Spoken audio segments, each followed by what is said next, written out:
Thank you very much. Now I request our Dr. Khadar Valli sir, please come on to the dais, sir.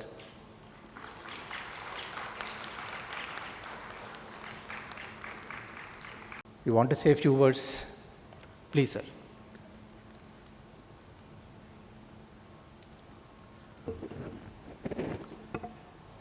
Good evening, friends, and welcome to this evening's program. It's a matter of great pleasure for me that Dr. Khadar Valli is here, and we have all heard so much about the great work he's been doing. And we are living in difficult times in one sense, because there is pollution everywhere, and there are so many things which contribute to the demeaning of our life and health. If you look at pollution in air, in soil, in water, it is everywhere, and in the food we eat as well. So this percolates into the food we eat as well. And recently, you would all have been reading that there is a growing awareness that many of the diseases that we suffer from, whether it is chronic diseases or whether it is episodal diseases, can be traced back to the food we eat. And of course, this is not a new awakening. But what is probably new is that there is a growing awareness that these diseases can be treated and cured by attending to the food we eat. So in this direction, there are a number of efforts, and a very notable effort is that by Dr. Khadar Valli and his associates and his team, who have been propagating the millet diet. Of course, he will speak. He's the best person to talk about it. And then they have shown wonderful results. Many people have benefited from it, and we have all heard so many good things about the kind of work that he has been doing. And therefore, it's a matter of great pleasure that he is here with us on this campus today to talk about his work and to talk about the philosophy behind what he is doing. So we really look forward to listening to him, and we are really thankful that you are here with us, sir. Welcome once again, and we look forward to listening to you. Thank you very much, sir. Thank you very much. You can take your seats. Now I just want to introduce Dr. Khadar Valli. It's very simple because everyone knows about him.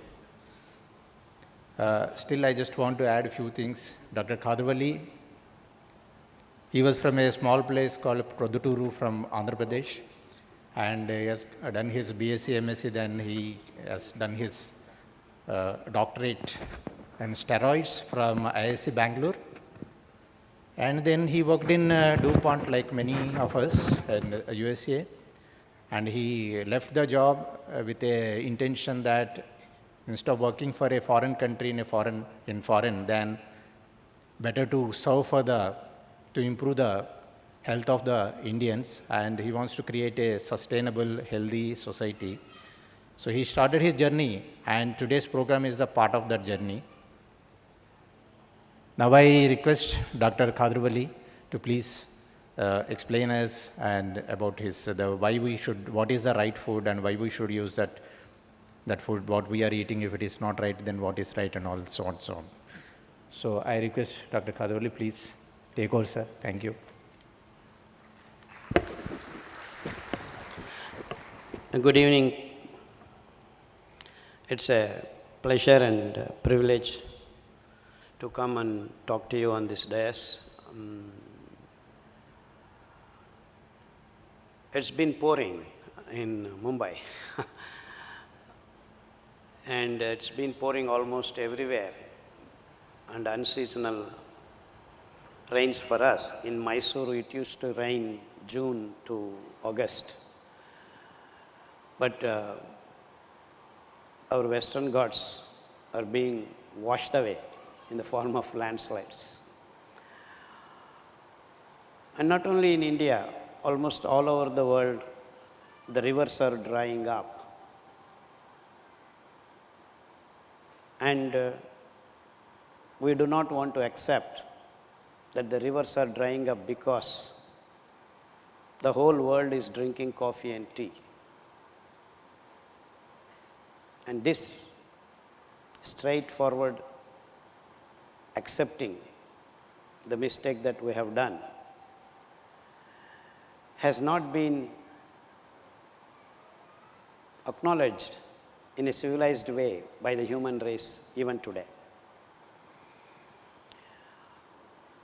And extending the food that we have been growing in the last 40, 50 years, the monoculture, and I have been very curt saying that it is industrial food culture, and the word in between food should be in quotes because it has lost its characteristics of being called food long ago, maybe 20 years ago. So industrial, in quotes, food culture has been the order of the day in the world, and that is the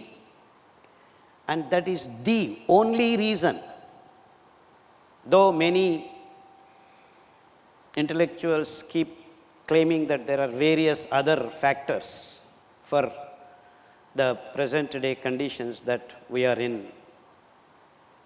As far as I am concerned, it is the only reason why we have all the havoc present on this planet right now. It is to produce the meat. It is to produce the sugar. It is to produce the milk. It is to produce the eggs. It is to produce the rice and wheat. That's all. Nothing else is the reason for all the troubles that we are facing. Last 60 years, let me go back, 1950, the amount of fertilizers and pesticides used was not even 5,000 tons. 1950. Now, in fact, these companies do not even have the inventory. They don't know how much they are producing. Lakhs and lakhs of tons. And in the last 15, 20 years, the kind of chemicals that they are producing are so dangerous in the name of herbicides, in the name of insecticides, in the name of fungicides. The nature of these chemicals is absolutely obnoxious, deleterious to any life form, leave alone human beings. And with what wisdom we continue to do so what we are doing is amazingly a very deep question that everyone should be asking by now. If not the common man, the so-called scientists in the world should have been openly coming out and debating this question, but it has not happened till now. Very few have been questioning.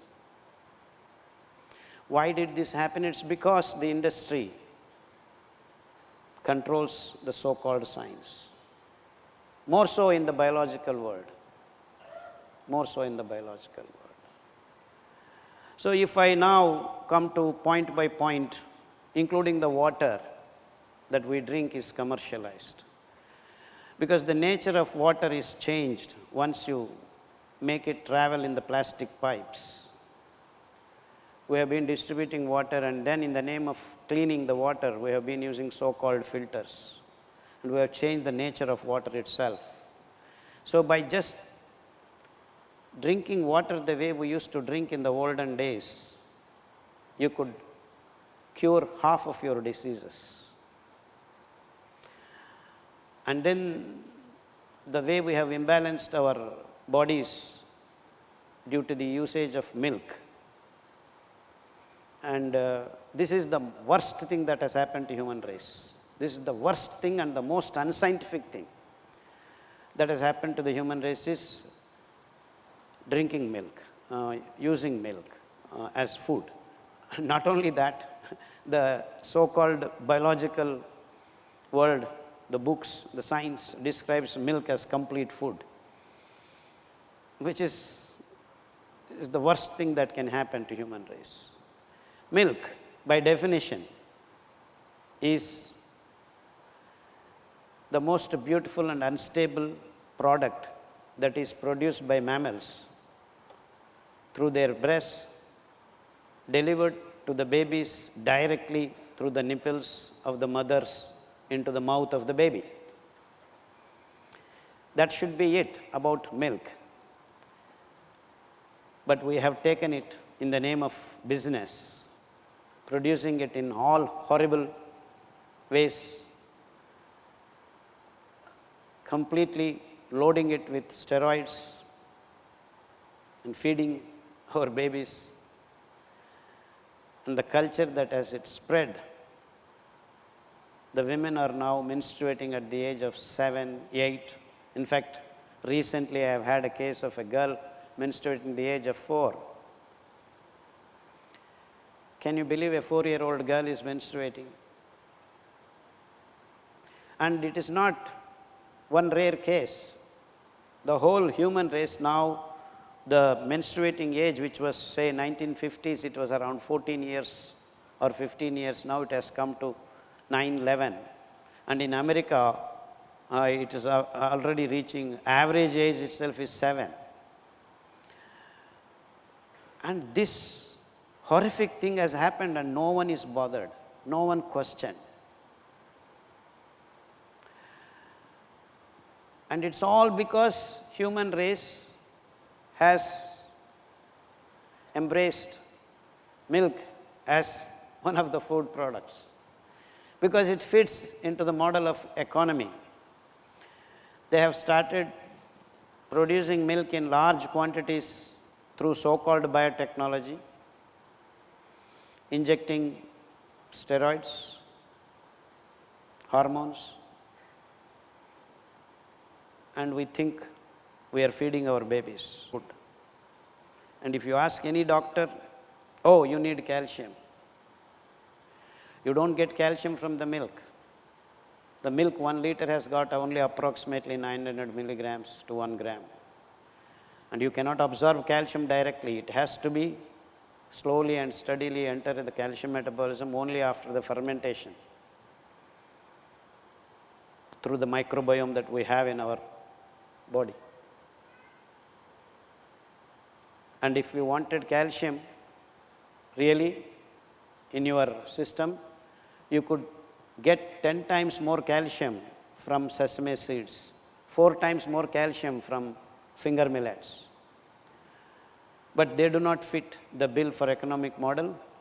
So the companies, steroid companies have to come into play, the antibiotic companies have to come into play, the fodder companies have to come into play.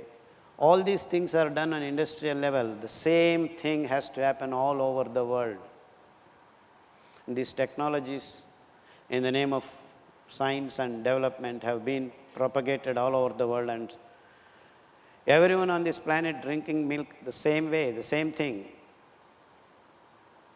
And the local foods, local food culture have been completely annihilated by this industrial food production and food producing methods.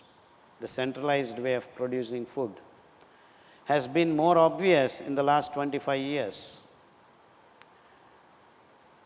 And big companies, in the name of science and development, have been propagating this through the doctors, through the scientists, through the universities. And it is rather naive if someone asks the question why the universities are not talking, why the scientists are not talking, why the doctors are not talking. They will not talk because they are completely in the hands of these big companies. So the science has been completely pushed aside. So we should not be taking a single drop of milk into our mouths, but then the whole world has been losing all its natural resources to grow these genetically modified cows and to produce the milk and meat. So to produce 1 liter of milk, you need to approximately, after the cow becomes lactating state, you need minimum of 1000 liters to get 1 liter of milk. And then to produce 1 kilo of meat, it requires around 50,000 liters of water. The grasslands that are created to produce these kind of meats, each day thousands of acres of forests are being completely just denuded, and then the grasslands are being produced. To produce this grass, people found it difficult, so they shifted to give food through soybean and corn, genetically modified. So now the whole industry is running around producing soybean and corn. And to produce these two genetically modified materials, the whole world is turned topsy-turvy. And in this grand travel is one of the reasons why Brazil has been burning its forests. All these things are happening right under our noses. Human race has been losing its sperm count. In another next 20 years, human race will not have sperms in the male counterparts. But before that happened, something already has happened. Whatever sperms that are left around in the last 10, 20 years has been the responsible reason why we have the so-called differently abled kids population growing year by year. Now approximately 28% of the kids born are ADHD, attention deficit hyperactive diseases.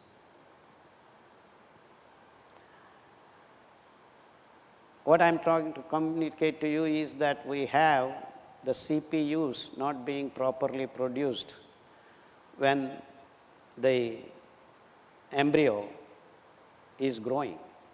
So that means the material that we are supplying to the mother when the baby is being made are completely out of whack. The fat material that makes the neurons, and that itself is not all right, and that's the reason why we are producing non-functional kids. And sadly, we have attached bathrooms in the bedrooms. The reason is we are not able to hold our urine. As soon as you get the signal, you have to run into the toilet.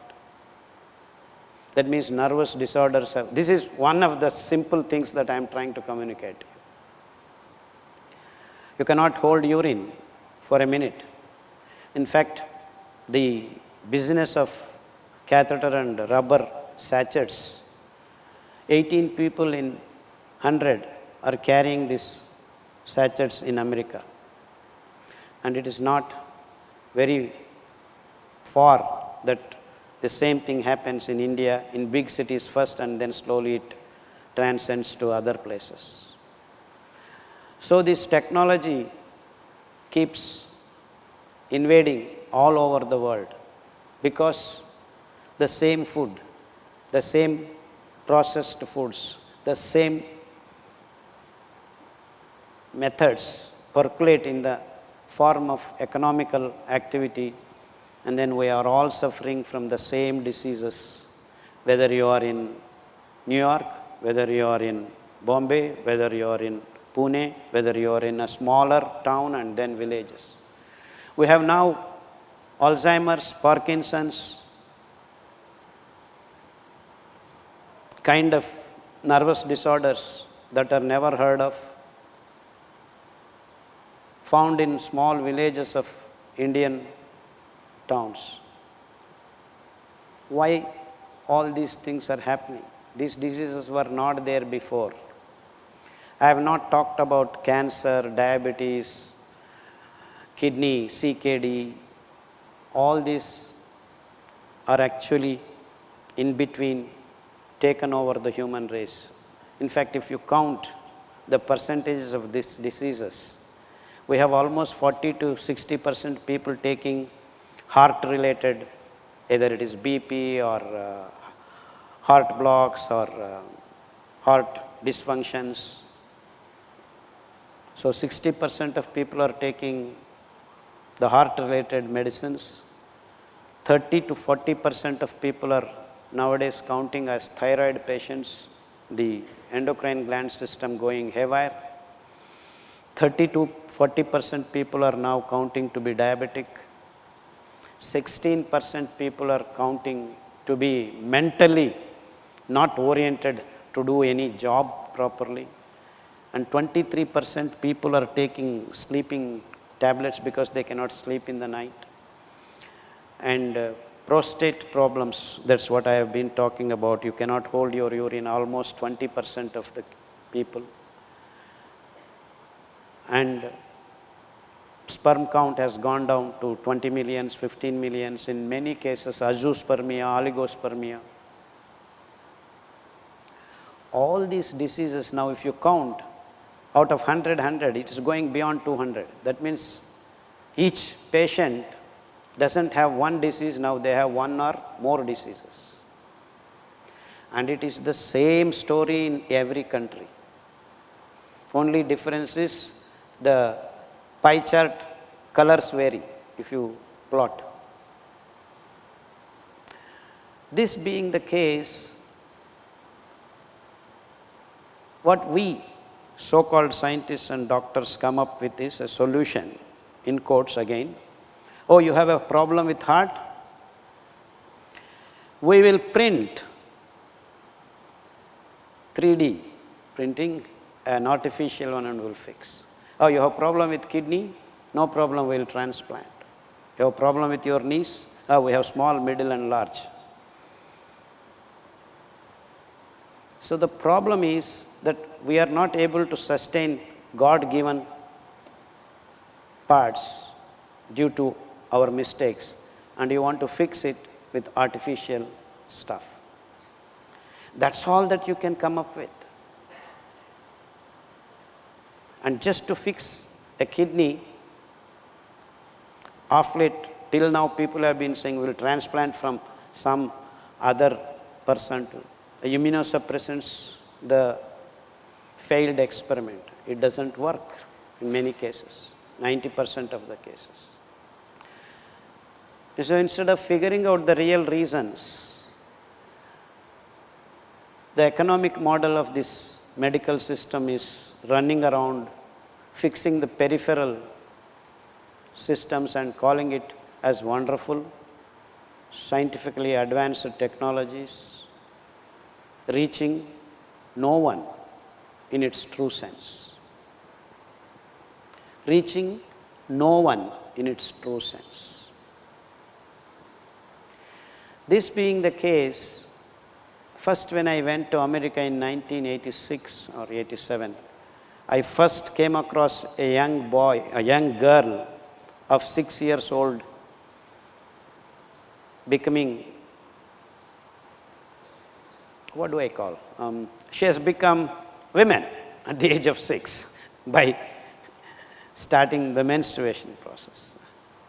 So that gave me the shock of my life. And then I asked the doctor there, and I was just a young boy, 26 years of age or something like that when I first, why this has happened. And he said in his casual American way, why do you worry?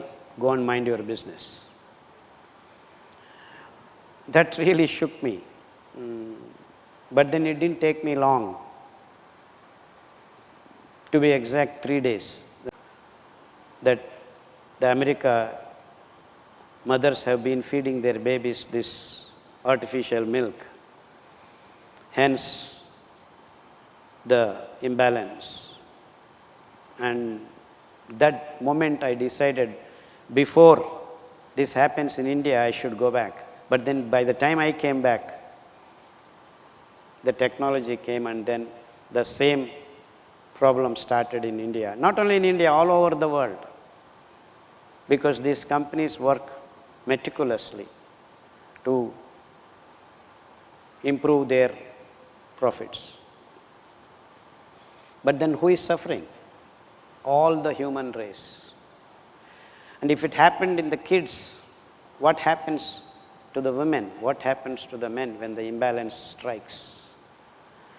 The results are there for everyone to see, but then no one wants to acknowledge. Beauty parlors have been increasing. What does it indicate? That there has been hair on the face of the women, and we are going to the beauty parlors, not questioning why it has come in the first place. Why? And their menstrual cycles have been disturbed, lot of imbalance, lot of breast nodules, fibroids, lot of pain during periods time. All these things have been not accounted. Instead, we have resorted to painkillers all over the world, be it steroids or be it further nerve, what do you call, sedatives, all kinds of names are there. That's all that we could come up with. While doing so, these tablets, instead of healing the problem, they started shifting the problem one place to the other. And many painkillers have caused enormous damage to the kidneys, and the kidney dysfunction started. No problem, we have another tablet, we have another technique. So, of late, there have been dialysis instruments taking over many hospitals. It's a big wing, and they have been running day in and day out because there are too many chronic kidney diseases. Creatinine is increasing in the blood, urea levels are increasing in the blood, they are not able to take breath properly, they are not able to urinate properly. So everything being arranged artificially. And we keep, I don't know what to say, claiming that we are advancing, going into big domains of advanced scientific research in doing this, doing that, cancer, all kinds of big terms and technical words we have been just lipping, not doing anything, because nothing has been healed so far. Nothing has been healed so far. So if a patient comes to a doctor saying that he is not able to hold his urine, if not in 1 month, if not in 2 months, if not in 3 months, at least after 6 months, the doctor should be able to make the patient free of the problem. And that we call, in simple terms, a cure. But that has not been coming at all. And if it happens, next problem starts. That's how we have shifted BP into kidney problems into BP problems. Lipid profiles, there has been so much talk about this being all right, that being all right. The general ranges have been shifted from this to that, that to this, to suit the pharmaceutical companies. All this while going on, no one ever talked about food that makes us. No one ever talked about food that makes us, because the whole industry has been hijacked by these companies. So, no biology teacher is talking about it. What all we talk about is healthcare industry. These are the kinds of things that we have been living with. So, we have so many diseases, so many problems, and nothing comes into the papers. Recently, one of the senators in America has been fighting about vaccines, and the vaccination is another big industry. Every kid has to be vaccinated in the name of protecting them. If only you give the right milk, that is the mother's breast milk, the vaccinations go on by itself in nature. And then if you were to expose the babies as they grow up to various kinds of naturally available materials, they build their own immunity. There is no special treatment that is required. But then it has become mandatory in some countries that you have to have vaccines if you have to take your kids into the schools, and that condition is slowly being invited in our country also. And many cases in the last few months, I have had many people coming from America bringing their kids who are mentally disabled or differently abled or autistic and all these kinds of names. We have been able to reverse many of these conditions by just using common, naturally available products. Because we have recognized in the last 20 years, if your food is not right, no medicine works. And if your food is right, no medicine is required. If your food is right, no medicine is required. And if your food is not right, no medicine works. This is a simple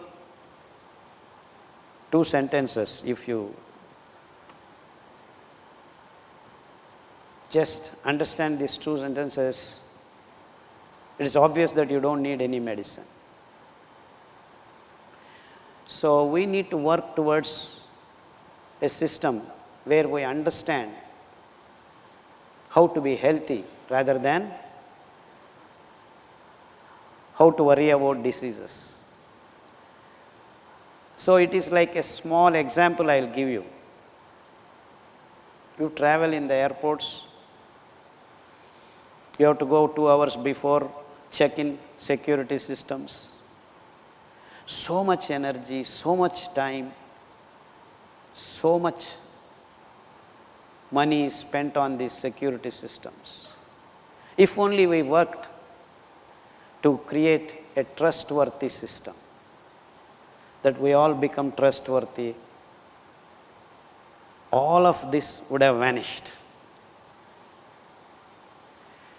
So the human race, the human societies are not working to create the trustworthiness. Instead, we are creating technologies to create more suspicion and more untrustworthiness. This is the example.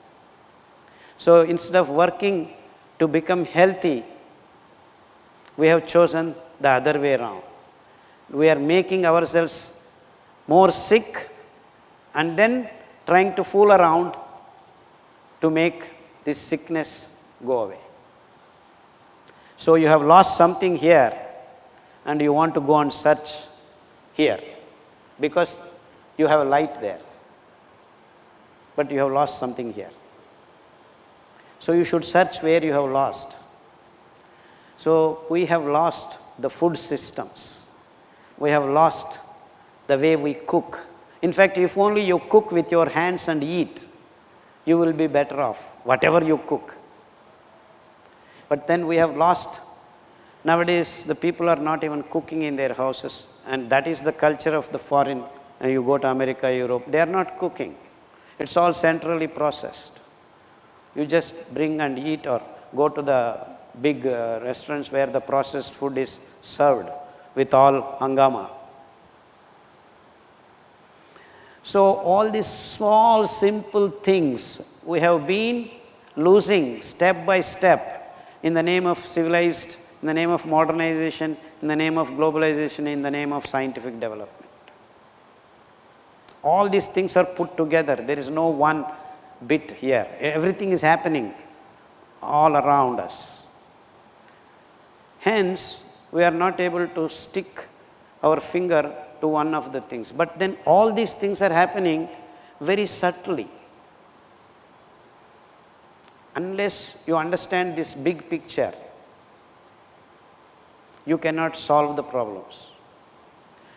So, the simple things that we have to do as far as food is concerned, you need to grow locally, process in your house with your hands and consume. But then that system doesn't exist anywhere now on this planet, because everyone wants sugar. Sugar, let us see technically how it is necessary for our bodies. It is the penultimate product that our body produces in the blood after the so-called digestive process is complete. Sugar becomes glucose and fructose, and glucose is absorbed and then transported into the cells through the help of insulin, which is produced in the pancreas, and then it is burnt into carbon dioxide and water and giving energy, which is trapped by ATP for our biological actions, the energy. Simple. So now we have been loading our body, the blood, with this sugar. Tons and tons of it is produced.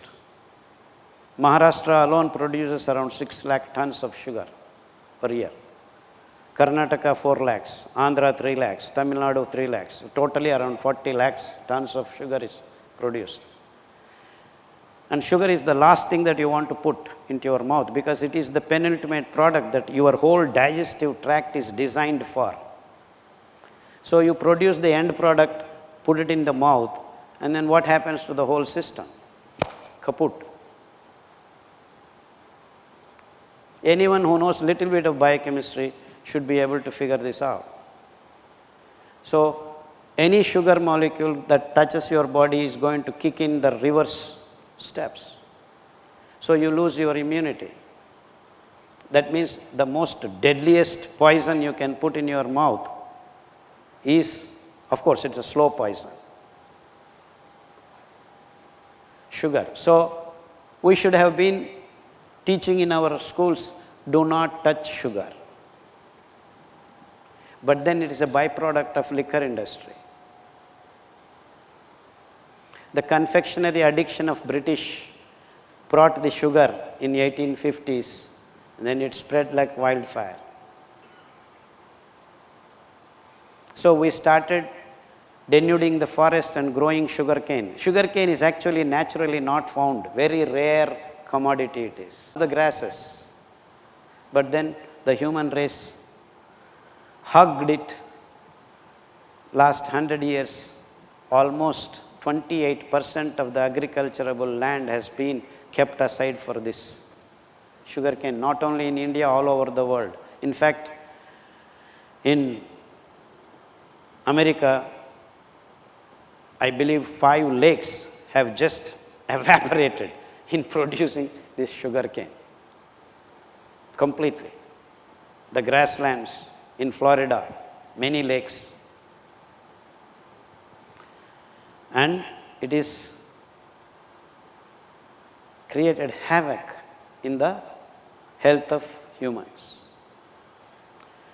So, if you want to close down the hospitals in the world, what all you have to do is don't give milk, don't give sugar, don't touch coffee and tea. I can close down 70% of the hospitals in the world in the next 1 year, if human race decides. That's where our diseases are coming from. And then come to rice and wheat and meat, the remaining hospitals can be closed down. So we are now eating what we are not supposed to eat, and then, as I told you, we are searching something here and we have lost it here. So you need to look back and see why the earlier generations didn't have all these diseases. But then we invented some fake reasons, saying it is genetic. Diabetes, genetic. Cancer, genetic. This, genetic. That, genetic. All these genes are also controlled by the food that you eat. So if you eat the right food, the genetic code, the genetic dance happens properly. So there was no diabetes in 1900, 1 in crore. Now in 2000, it is 30 out of 100. So how can it be a hereditary problem? It's the food that has changed. There were no disabled kids, maybe 1 in crore, now it is 30 in 100. There was no cancer, now 17% of the people have cancer. All this simple analysis of the data clearly tells that it is the food that has changed, and that's how we have problems. And so on this simple observation, I decided 25 years ago, if I feed these so-called cancer patients, so-called diabetic patients, so I use the word so-called because these diseases do not exist. We have created them because of the wrong food. So if we change the food, we should be able to reverse this. And we actually chose so-called gangrene patients. These diabetic conditions after 5 to 10 years create a lot more diseases, be it retinopathy, the bone marrow system going haywire. So if a diabetic patient after taking 5 to 10 years of these insulin injections and trying to control his HbA1c, just walks in and just touches something hard material surfaces, he gets wounded, and then that doesn't heal because there is sugar all around in his body, and the bacteria, whatever you call, try not to, whatever you do does not heal. No antibiotics help. So you call it as gangrenous condition, and then they try to remove your fingers, then the leg, and then the foot, and everything goes on and on. So if I could reverse that gangrenous condition and bring back to normalcy, what I am proposing, that the food is the reason why these things are happening. So we chose these hard cases of gangrenous conditions and retinopathy and this kind of issues. Some people have started losing their eyesight because of the microangina getting disturbed in the eyes. So if we feed the right food, what is right food then? The right food is something that releases glucose into your bloodstream in a controlled fashion. Because the blood, the 5 liters of blood can hold so much glucose. If it exceeds that condition, it is the other way around. So if you have beyond 5 grams of glucose in the whole blood system, you are exceeding, and then the glucose is being worked out into different products, be it cholesterol, be it triglycerides, be it fat material, all these things start happening, glycogen. And then if you have still excess of glucose, what does it do? The body, the endocrine system, everything works in tandem, puts the glucose onto the blood, red blood cells itself. So now you have red blood cells, that hemoglobin, instead of carrying oxygen around to the cells so that it can break glucose and give you energy, it has been now loaded with glucose, and you call it HbA1c. So HbA1c should be below 6 or below 7 to be normal, but now we have condition HbA1c increasing to 7, 8, 9, 10, 11, and HP going down. And this is the condition of your diabetic condition. It's all because we are flooding the blood with high amounts of glucose. In dealing with this unnatural condition, the body has tried to do all kinds of gimmicks, be it glycogen formation, be it cholesterol formation, be it triglycerides. So it has produced enough of all this, and then not able to handle anymore, puts it onto the hemoglobin, and then you create the diabetic condition. Once the blood is loaded with sugar, then you have functions going haywire. the kidney not functioning properly, the joints not doing their job properly, the microangina not able to carry the blood in the same fashion as it used to be when the blood is free of glucose. So all the systems are now started bearing the load of this high glucose content and started functions going haywire. And this is the problem we have. So how do we control this? Rather, how do we eliminate this, not control? So they have come up with a lot of so-called tablets and then trying to regulate insulin, which controls the glucose. So the insulin production mechanism is completely thrown out of gear. So you start taking care of that by outside injections. See, all these things have come up because we are not able to control or regulate the flow of glucose into the blood in the proper fashion. And where does that control come from? The fiber content that should be in your food has been completely eliminated in the modern day food materials. And that wonderful fiber and the carbohydrate complete structure in this wonderful grains that we were consuming earlier, the human race was consuming earlier, has not been talked about by any scientist clearly. In fact, the reason why I started searching was when I was a kid, I used to visit my grandmother's place where they were eating foxtail millet all the time. So those 10-15 days that I was with my grandmother, I had my system wonderful. Even now I remember the distinct difference. When I was in my town, Produtturu, I was eating this white rice and all this nonsense. I was not able to shit properly. I used to shit, but then once in 2 days or things like that.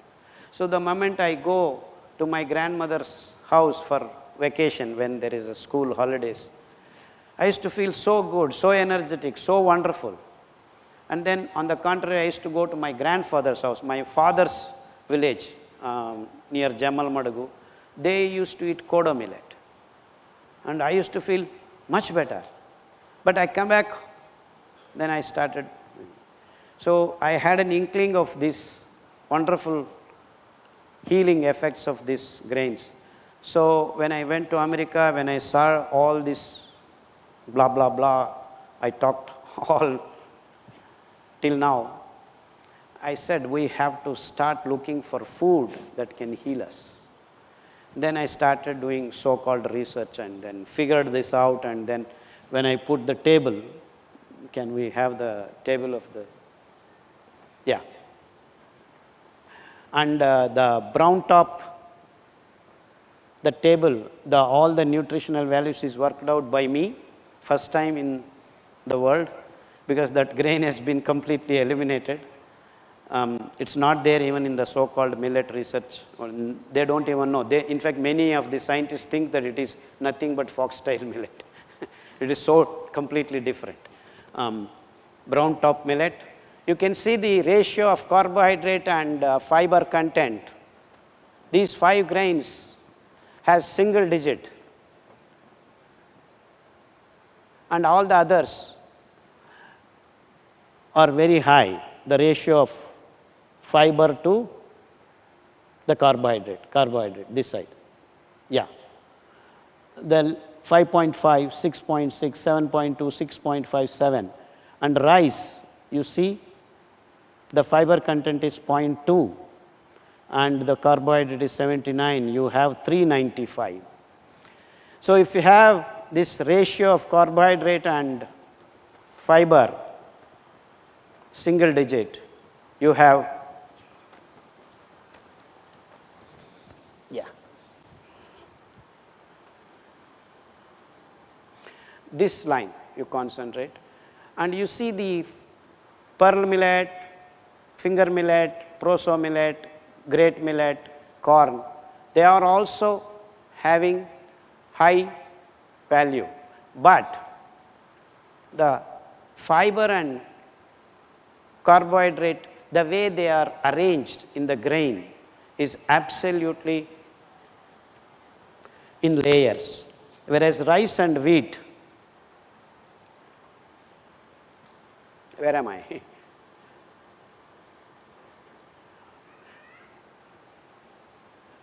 Yeah. Anyway, people have got that. It's not working. The upper layers, it is finished.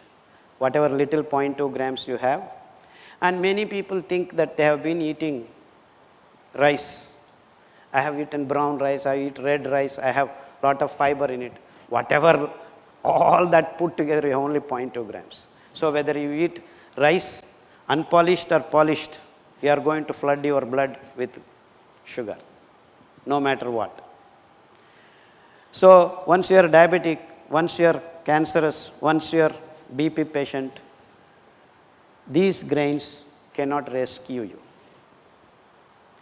That means they are not able to control the release of glucose into your blood. Whereas these 5 grains, because of their structural arrangement, the layers after layers, the carbohydrate and the content, and many people think these are high fiber foods. They are not high fiber, they are right fiber. Because we have been eating all along in the last 40-50 years low fiber or almost no fiber food. And especially the wheat, these north fellows, you are all being cheated more seriously. Because whatever little 1.2 grams is completely bleached by many chemicals. One among them is alloxan, which actually can directly kill your pancreatic beta cells so that you have no insulin production at all whatsoever. So eating wheat is much more dangerous than eating rice. Of course, both are dangerous. It's like same side. One is worse than the other. And on top of it, wheat has got something called gluten, which is a protein which can actually kill your celiac area, create havoc. But all these things are not being highlighted by the industrial food cultural scientists. These guys are just a give a passing reference.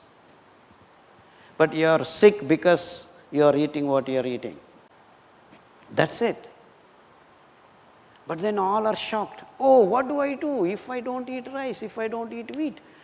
And it's been a big problem for me to convince people that you have not been eating rice and wheat before.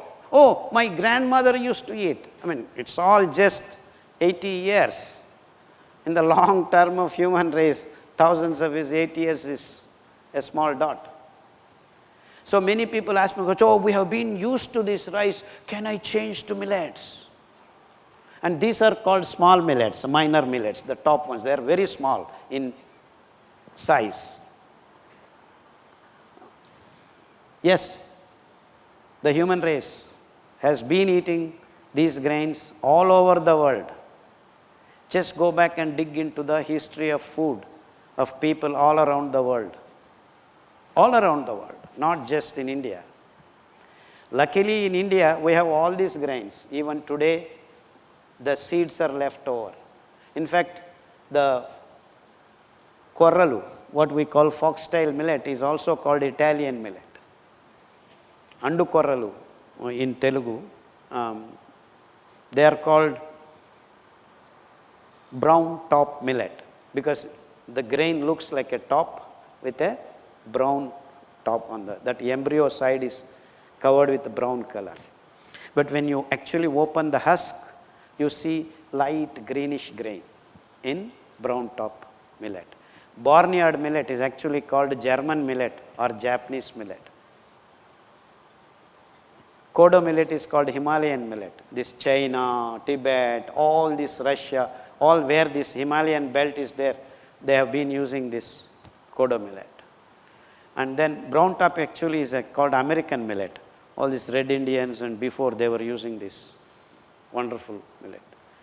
So the so-called Christ, the unleavened bread that he ate for the Last Supper is apparently made by foxtail millet and brown top millet, I believe.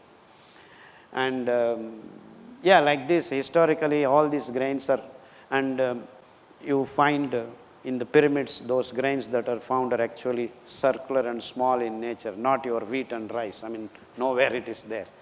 And we have in Karnataka wonderful temple arts.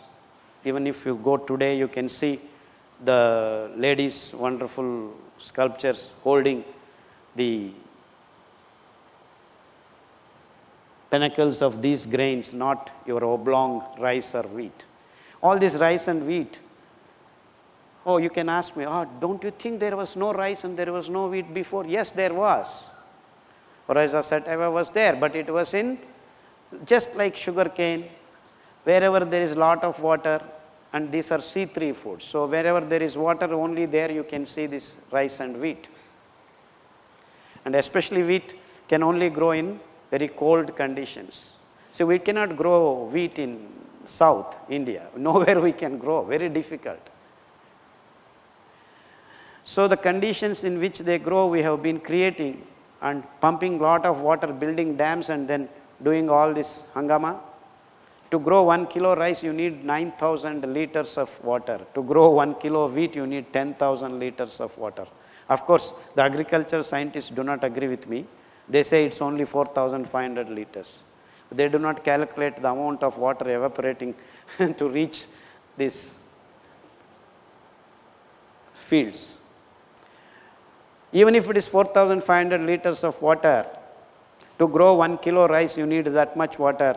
And to grow these grains, 5 grains, you need only 200 to 300 liters of water per kilo. That means, if you now give me the water to grow, to feed Bihar, that much water if you give me, I can grow these 5 grains to feed whole India and China. You see the environmental impact that we are creating by choosing rice and wheat.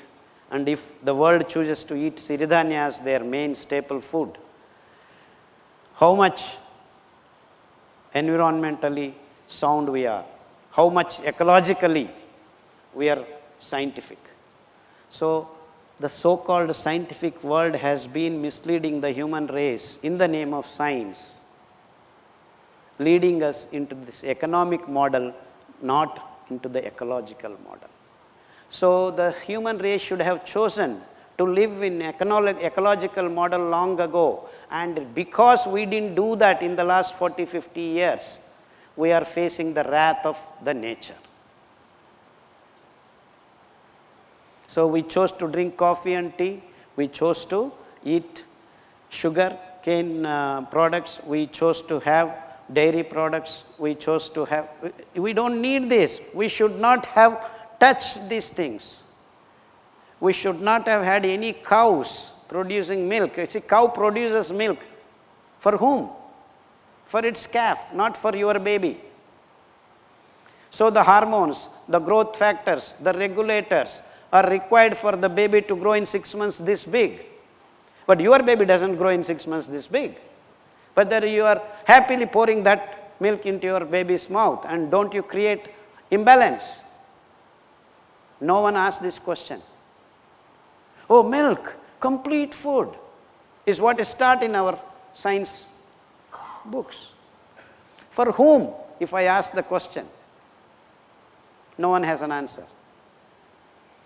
So we have been killing, pumping steroids into these animals and then thinking that we are, and as if that is not enough, you need protein, you need protein, you need protein. Because they are producing soybean in large quantities to produce meat. They want us to eat that too. But in fact, you don't need protein. You only need 6% of protein, which, you go back to you see, you take any of the grains, you have 6% to 12% of protein. You see the column here? All the grains. So you don't need extra protein. And the so-called extra protein of the meat that the people are being fed is also coming from this. The original protein is made in the plants, the dicotyledons. If you go to horse gram, green gram, chana, beans, all those guys, these dicotyledons have 20% of protein, which we do not need actually. That means please do not eat even this grams, that is beet, green gram, Bengal gram, all chana, all this, don't eat on a regular basis. Once a week or twice a week you partake, a fistful of it is good enough for your protein purposes. Because you have enough protein and the right protein in these wonderful grains. In fact, maximum you have is in foxtail millet and then brown top millet. So if you consume just these grains, you have enough protein, you have enough fiber, you have enough, in fact, the so-called vitamin complexes, whatever be this, that, all that is wonderfully loaded in these 5 grains compared to any other system. So you don't need anything actually from animal world. Let the animals live their life. They are not born to feed yourself, to feed you.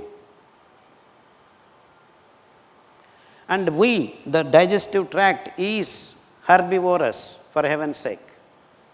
But we have slowly converted ourselves into omnivores, and then it is very difficult for people to say, I am a vegetarian.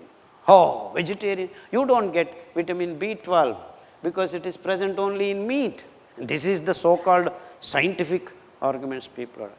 And where does B12 come to the meat products? It's because of the microbial world. That means even if you just yawn, if your gut is clean, you will get vitamin B12. As simple as that. So actually all these grains, when they germinate, they have to have vitamin B complex completely, otherwise they cannot germinate. That means these grains harbor a system which can give you vitamin B12. You just have to consume. The way you cook, soak it overnight because there is enough fiber. It all has to be wet before it gets cooked. And cook it and then tie a muslin cloth on the pot and leave it. Whatever microbes that are there, they will slowly be absorbed and then start growing.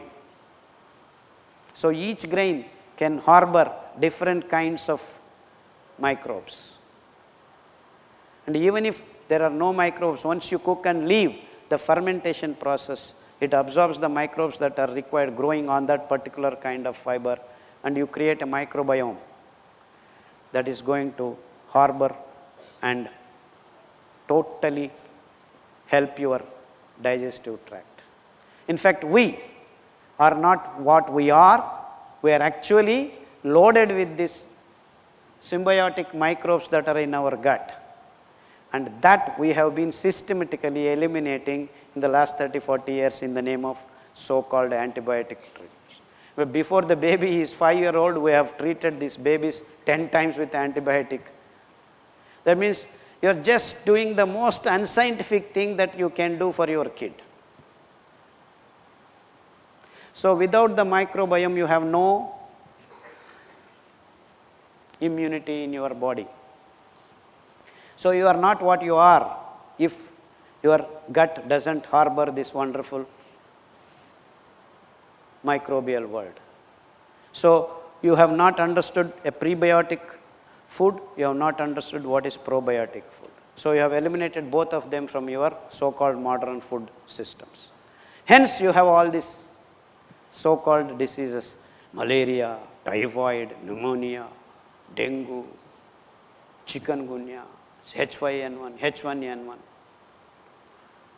because you have no immunity. So how do you build your immunity? Not by giving vaccines, by making the internal immunity grow, by showing your system, the bone marrow, all the different antigens that are present around you locally. So take different leaves that are there, because it is the leaves, it is the green that has all these combinations of microbial systems. That is the wonderful thing that you need to do. So eat local greens, local fruits. No, I want to eat strawberry ice cream. Where is this strawberry? It's not available in this planet. Somewhere in the north, in Canada or some place you have some, maybe 5 tons or 10 tons in a season. But all over the world, everyone is eating strawberry ice cream. Believe me, you are eating the notion of food. There is no strawberry, it's all chemicals. Same thing, olive oil. Olive oil is good. It's been made up. Olive is also good. Our Niger seed oil is also good. Sesame seed oil is also good. Saswe, what do you call, mustard. Mustard seed oil is also good. All oils are good. But then there has been campaign by this industrial food culture. Oh, this oil is not good. Coconut oil, you have cholesterol. Oh, groundnut oil, you have aflatoxins. Oh, this. They just branded it to be completely unsafe. And then we stopped using our oils and everyone wants to use olive oil, rice bran oil. I don't know where this is coming from. There are only so many olive trees. And if you press 3 kilos of olive, you get 1 liter of oil. But then just Bombay alone is consuming so many liters of oil. So the whole Italy cannot provide you olive oil. So obviously you are getting something called mineral oil, which is byproduct of your diesel industry in the name of refined oils. And that is another important reason why you are falling sick. So you got to have your oils, you got to have your milk. How do I give milk for my baby? Don't give this animal milk. There are a lot of wonderful milks all over the world. If you go to America, you have pine trees. So you just get that pine nuts and make milk. You come to coastal regions, you have wonderful coconuts falling. Even if you don't want, they'll fall on your head. Take the coconuts. 1 coconut can supply 10 kids milk. So there is enough milk, but you have to change the right thing. Coconut milk, groundnut milk, sesame seed milk, all these milks are 1,000 times better in every quality that you are looking for your kid. Be it calcium, be it this, be it that, all things are completely there. So you feed your baby 1 week coconut milk, 1 week groundnut milk, 1 week sesame seed, because we in our country have all these wonderful diversified materials which completely got eliminated because of this industrial food culture. And this is the problem. We are all made to believe that this is the food. And as I told you in my initial opening statements, it's in quotes. Whatever you are eating is not at all food. Milk is not food, rice is not food, wheat is not food, egg is not food, meat is not at all your food. So we have been misled. High time we figured out these things. So what is the result of figuring this out and going back to the natural foods? Immediately you can see that I have been successful in eliminating these so-called diseases like cancer, BP, gangrene, diabetes, liver issues, kidney issues, Alzheimer's, Parkinson's, SLE. In fact, recently I had a case of myasthenia gravis. I mean, people don't even know what it means. I also didn't know. Till the patient came and said, I started worrying about it. What it is basically is the relationship between the nerves and the tendons and ligaments, the connection, the signals transferring, that is going kaput. So people who get hit with this so-called disease slowly lose control over their nerves and muscles. So people slowly start losing their sense of strength. They cannot speak. Slowly their speech becomes slurred, and then slowly the tongue doesn't even move, so they cannot even swallow sometimes. So most of them are fed through tubes, and they want to lift, they cannot lift their hands, their fingers. A Muslim girl hit with this disease 7 years ago, heard my YouTube lectures and started practicing this food and the oils and the Ghana oils and the milk completely. They are Muslims, by the way, it so happens.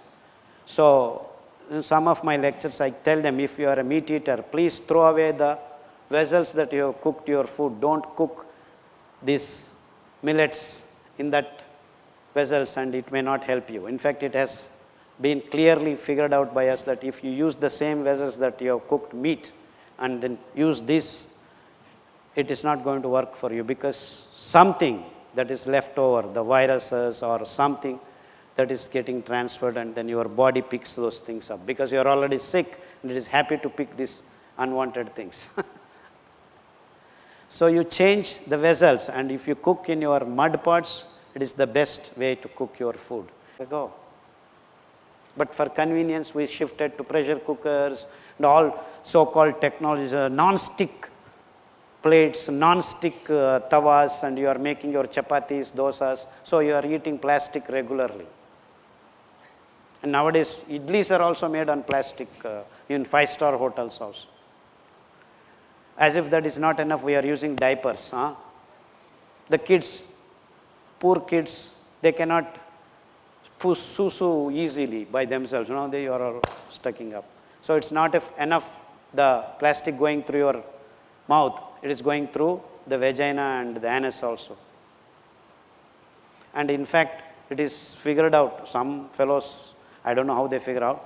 They said it 13% of cervical cancer, the diapers are the causes. So many women are using diapers left and right. They are advertising all ha, hoo, ha on the things. So please take care. You use a cotton piece before you use your diapers, because you are all used to it. Keep that and then wash it or throw it away. Dry it in the sun. Luckily in our country we have a lot of sun. Of course, this kind of monsoon season, few months or 2 months you don't have. But then you can make it ready. And that is the best way to be healthy. So please don't use diapers for your kids.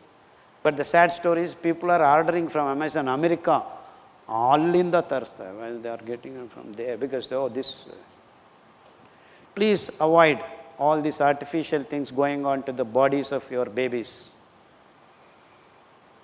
The simple cotton, Khadar, muslin cloths are the best. So loose cloths, and if they piss, please wash. If they piss in the house, just call the kids and tell them don't do it here. Within 3 days they will learn. But now it's a big business in America, toilet training at 6 years, 7 years, 8 years. They are still training people not to do this, not to do this. All this is because of business, nothing else. You see how in the name of science, in the name of progress, in the name of development, we have inculcated all this. And of course, there is one big thing as called aping the Western world. We have been aping everything, the so-called science, so-called institutes, everything. And we have lost the power to question. We cannot question anything. So we figured these things out and then started searching for the alternative food materials that were present before. Of course, now they are all gone. In fact, if I were not to come back 25 years ago and then bring these seeds and then started growing, actually I had fistful of brown top millet. It took me more than 4 sessions, 4 rounds to get enough material to give to the farmers. All these things we have done in the small field that I have started in 2010 or so, 2009. We conduct jungle krushi farming lessons, 1 full day session. Of course, split into 2 days, from afternoon to the next day afternoon. And we started feeding and we started having wonderful results. This myasthenia gravis is the recent so-called horrific disease that women, is now 36 or something, and I don't remember actually because I didn't take the case. She just dropped in. 28 people came to my house, all the family members. They just wanted to say that she's been all right. She came walking up the first, I have my clinic in the first floor, and then she started talking and she showed me her video clippings, not able to move her tongue and all that. And the doctor said, no, nothing can be done, you have to take the steroids, and they went on increasing and all that didn't happen, and then they all resigned to that moment. I think 1 year, 8 months back or so. It took 1 year, 20 months. Now she's again working.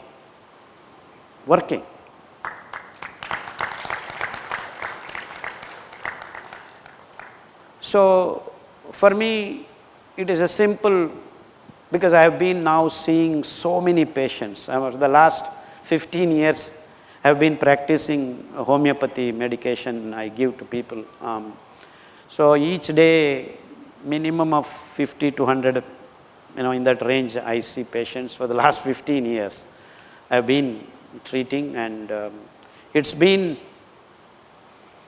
one way blessing, one way it's very painful, because I see horrible pain. Mothers not able to control their kids. It's so painful. This differently abled kids, buddhimandya we call, it just kills the whole families. It's incredible pain. And I see every day minimum of 5 to 10 kids like this. And it's all due to the incompetence of our system. If only these parents, when they were bearing the kids, they had the right food, this will not happen. So we have cured. Many kids have come from attention deficit to completely attentive. They have learned. In fact, some cases, kids have got 70% marks in the so-called 10th class exam. In fact, one of the kids got first rank in the school. So hundreds of kids are doing well. And this simple thing is to reverse. We have used this Ghana oils, bull-driven Ghana oils called Niger seed oil. In our language, we call it hucchellu. Kannadadalli hucchellu antare. Telugulo veri nuvulu antaru. I don't know what they call in Hindi. Niger seeds, it is called in fact, I have not concentrated on Hindi language. I have to start doing that because only recently, due to Surya's insistence, I have come. I think this is the second time I have come to Mumbai. So I hope in next coming months I will educate myself in Hindi, and so that I can utter those words of these wonderful materials. So we give these oils every day in the morning for 5 to 6 months in alternate weeks. Coconut oil, Niger seed oil, groundnut oil, safflower oil.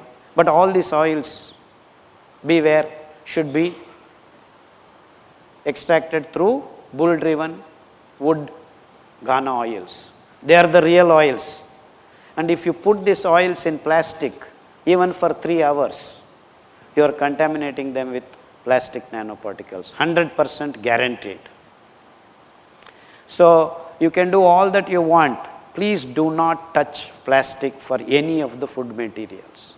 But sadly nowadays we are using for pickles, why food materials? Even the medicines are packed in tons and tons in these plastic containers. Including Ayurveda medicines are packaged, and online they are selling this. That's not the way you conduct yourself being an Ayurveda doctor. You have to make the medicines yourself and then hand over personally to the patient or who attends the patients. And in fact, it is done in the form of leaves or in porcelain porcelain small cups. They are the real delivery tools for oils. To make pickles, just 50 years back, what were we doing? We were putting it in that jars, porcelain jars. But now you have all plastic bottles. Why plastic? Plastic sachets. We are all packing pickles daily and then throwing it into the public. See, consciously we have to make these choices. Of course, it is very tough now because we are so far into this artificial world. When I come and stand in front of you and say, hey, don't do this, don't do this, don't do this. Pora vichado antaru. You're a mad fellow, get lost. But then sadly, you have no choice. You have to get back to the natural food systems.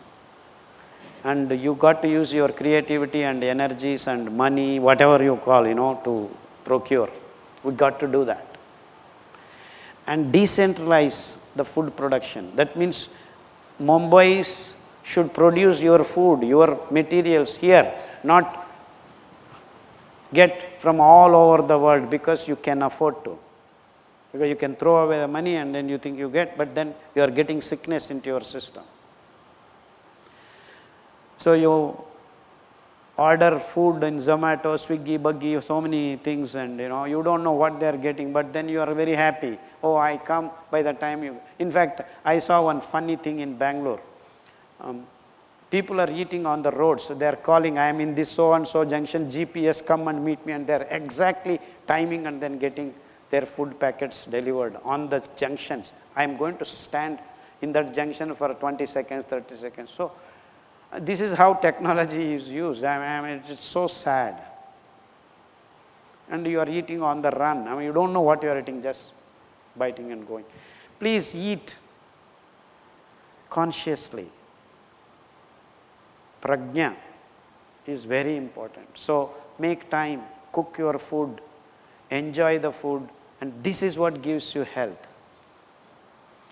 So don't be completely taken away by this modern way of living. At least when you eat food, relax, respect the food, thank God for giving the time, and we have to make time.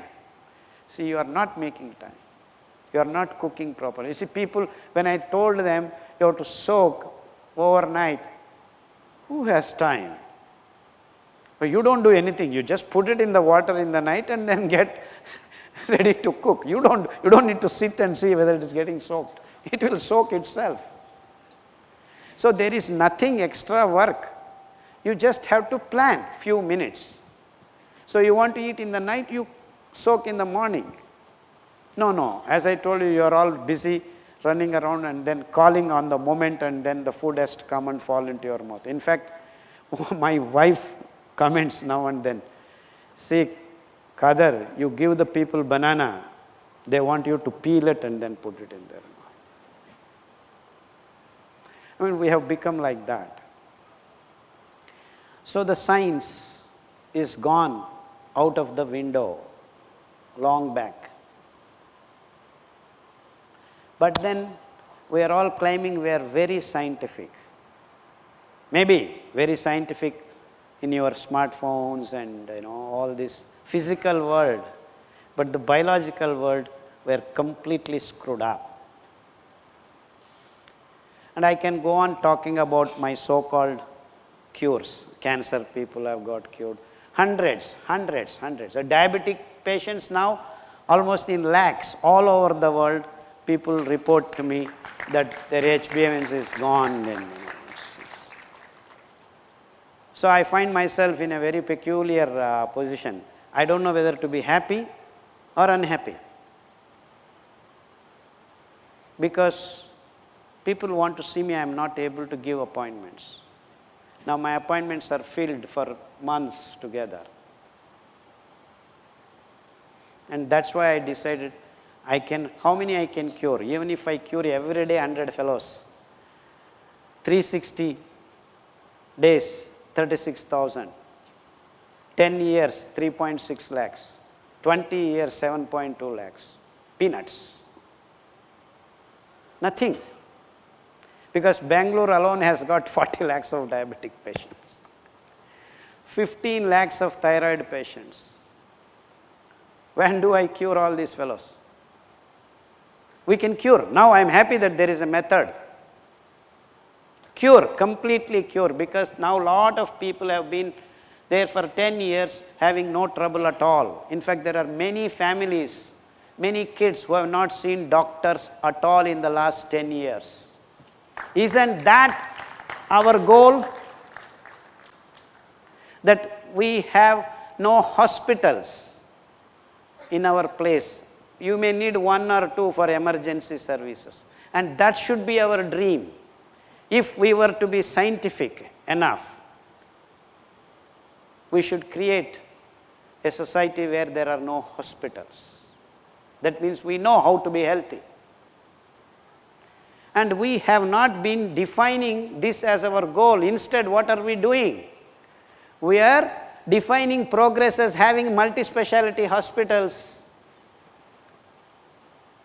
Each street should have a multi-speciality hospital. Then the place is equipped. Moolabhuta saukaryagalu. If you don't have, actually one funny examples I give you. 6 months back, one of my friends who is in America called me. Said he wanted to get back to India. Because I have come back 20 years ago. Say, Mysore is a nice place. Can you buy a house for me before I come? He said, yes, I will buy. How much range? Oh, no problem, 2 crores worth, it doesn't matter. But, he said, what? I said, what? You see that there is a hospital nearby. Because he is taking thyroid tablet, he is taking BP tablet, he has got diabetes, and he has got nervous disorder because once he gets up, he gets vertigo. He lived there in America for almost 30, 40 years. So, this is the condition. In fact, in my regular talks in my regional languages, we keep mocking at this kind of state of affairs. That you should be able to walk 2 kilometers and then urinate and come back. But we have forgotten walking. Because we have commodes right near our beds. And we call it is advanced. Can you believe we have shitting place in the bedroom? We go and shit every day near the bedroom. And then we flush and we think we're okay. See, this is... I can't believe that we have a toilet in the bedroom. I keep repeating this 2-3 times, then you understand what I mean. But till now you are, where else the bathroom should be? Where else the bathroom should be, if not in the bedroom? That's what you people are all used to. But for me it looks awkward to have a toilet in the bedroom. I'll repeat once more, it looks awkward for me to have a toilet in the bedroom. So if I tell 3-4 times, then only you understand what I mean. So we have reached this state. I mean, we have accepted all these things as common and normal. See how bad it is. That means it has crossed our perception levels also. We have become so dumb. I don't want to use these words, but because it may not and it should not offend people, but we are dumb. Am I right? We have become dumb. We should have not been like this. And so now we expect our kids to be all right? We cannot expect them to be different. So what are we passing on to our kids? The right methods, the right food, right way of cooking? No, nothing at all. Nothing at all. All these things are happening in the name of science and modern living. For me, everything is okay, but as far as food is concerned, I think we should stay with nature. Cook the way it should be cooked, harvest the way it should be harvested. No, we don't have a human being harvesting. Everything is done by machinery. In fact, I can give you an extreme example of so-called that fried chips, French fries, and the food, the potatoes are grown this long, a particular variety, and then they fumigate. You cannot even go to that room for more than 8 days. If you go, you will fall right there dead. And that is the French fries that you are all eating.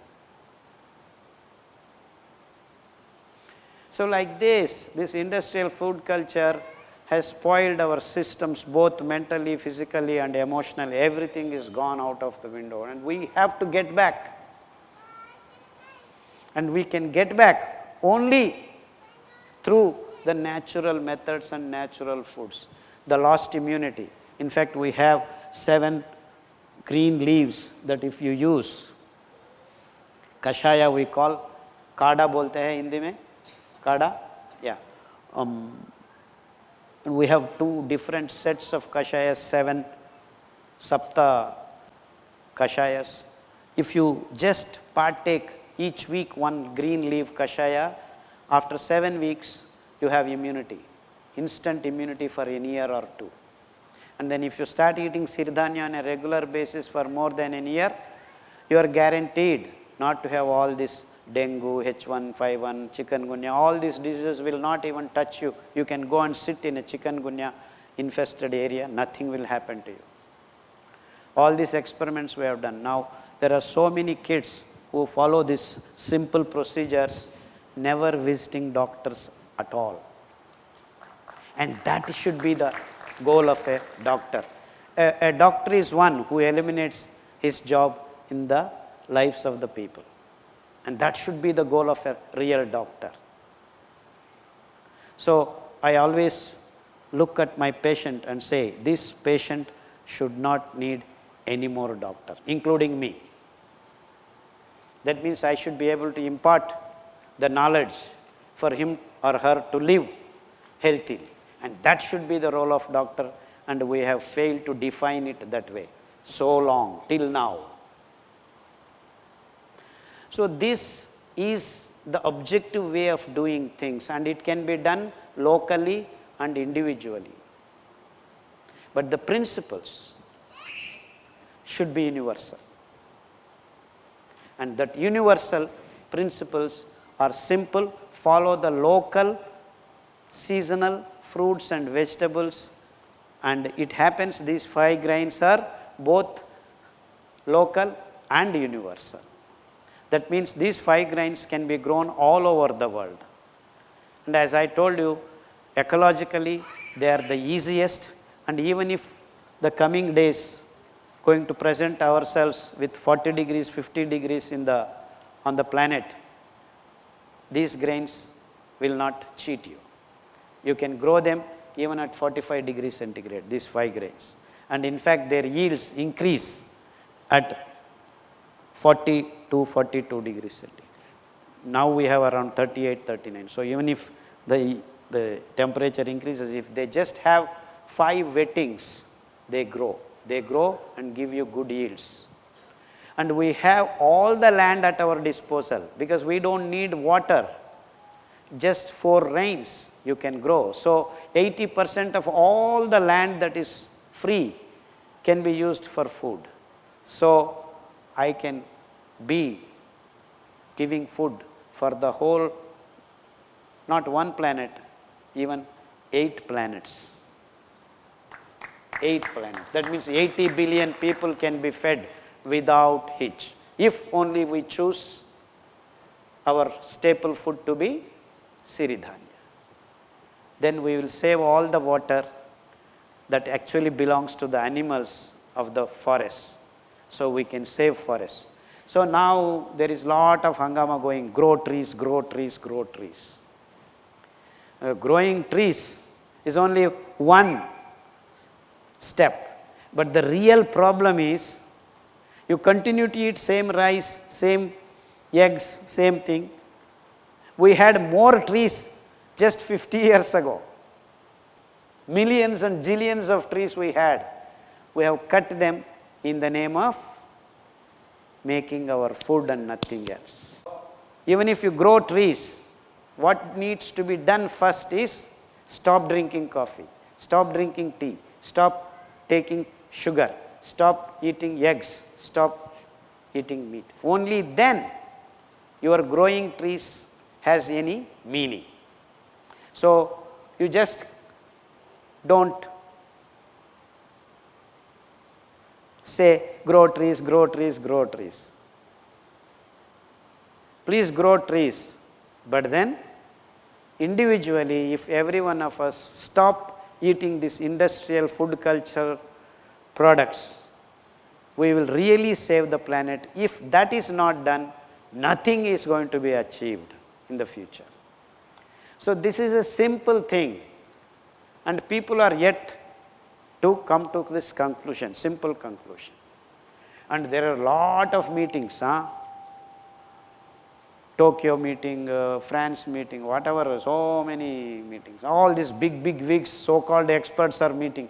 But the solution is very simple, because it's all in your hands. Don't wait for all these big wigs to take decisions for you. All these intellectuals, big shots, environmentalists, this, that, all that. But they are not talking in terms of food. They are talking all different things. All the different things cannot be done by us, each individuals. What each individual can do to stop global warming. So now and then I say, I have stopped drinking coffee, I am fighting global warming. I have stopped using sugar, I am fighting global warming twice. I have stopped eating eggs, I am fighting global warming thrice. I have stopped eating meat, I have started fighting global warming 50 times. And that is the equation that we all need to realize. So let these so-called bigwigs do what they are doing. I am sure they do not do anything. But we, as an individual, on this planet, everyone can contribute to the well-being of the planet and the living things on this planet by just choosing what to eat, how to eat, what not to eat. And this is in your hands. And that is the message.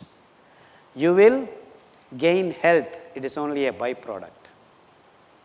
So I keep telling many places, I have not come here to help you cure your cancer, your diabetes, your gangrene, your CKD, your ADHD, your lupus, SLE, we have cured hundreds. There is no cure for lupus. It is a very difficult autoimmune disease, worse than HIV. HIV, hundreds of patients have thrown away all their tablets and not visited the doctor for the last 5 years. No problems at all. So all these myths have been created by this so-called establishment that you cannot be healthy. Once you have this, you are done.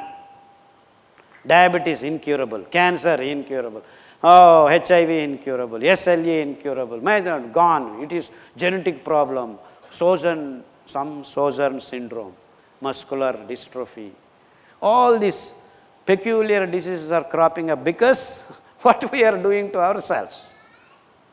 And the numbers are increasing because the path that we are trekking is not right, and that much we are not able to figure out.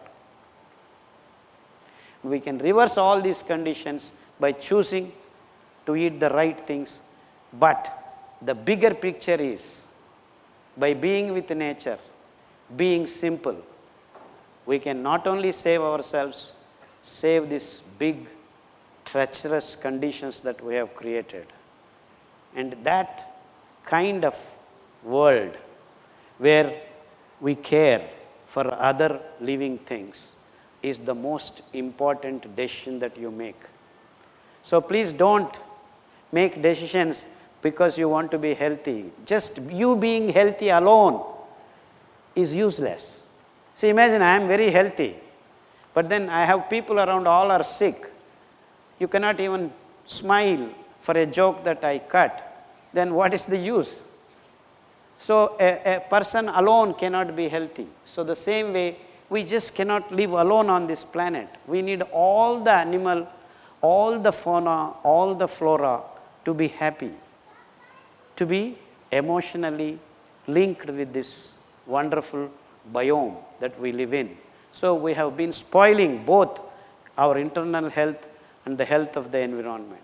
And all are linked to the way we eat and what we eat.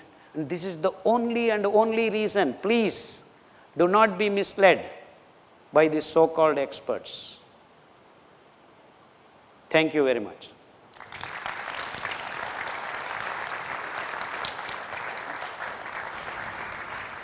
Thank you, sir. Thanks for your Everyone enriching can words. ask any number of questions. I'm going to stay here, and we all will have any kind of questions. And I hope, if I do not know, we will find the answers together in future.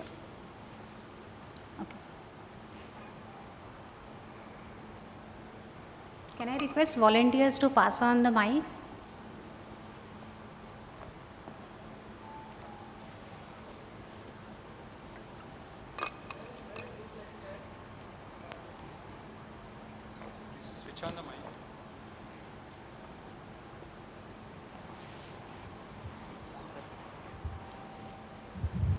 Very good and informative lecture. Modern medicine claims they increase the life expectancy. How do you explain that? Modern medicines. It's again a myth. You think that you have got a life expectancy more here. There have been incidents where people have lived hundreds of years in olden days also. So these are all statements just to blurt out. See, the olden days people used to die with various other reasons. And expectancy of life, higher life term is not the indication of good life. It is not how long you live, it is how well you live.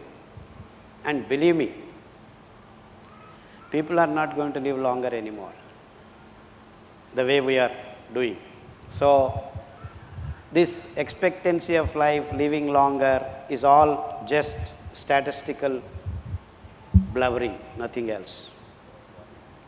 I can show you 108-year-old. My grandmother lived, she didn't go to doctor even once, and then she used to walk 28 kilometers on a regular basis.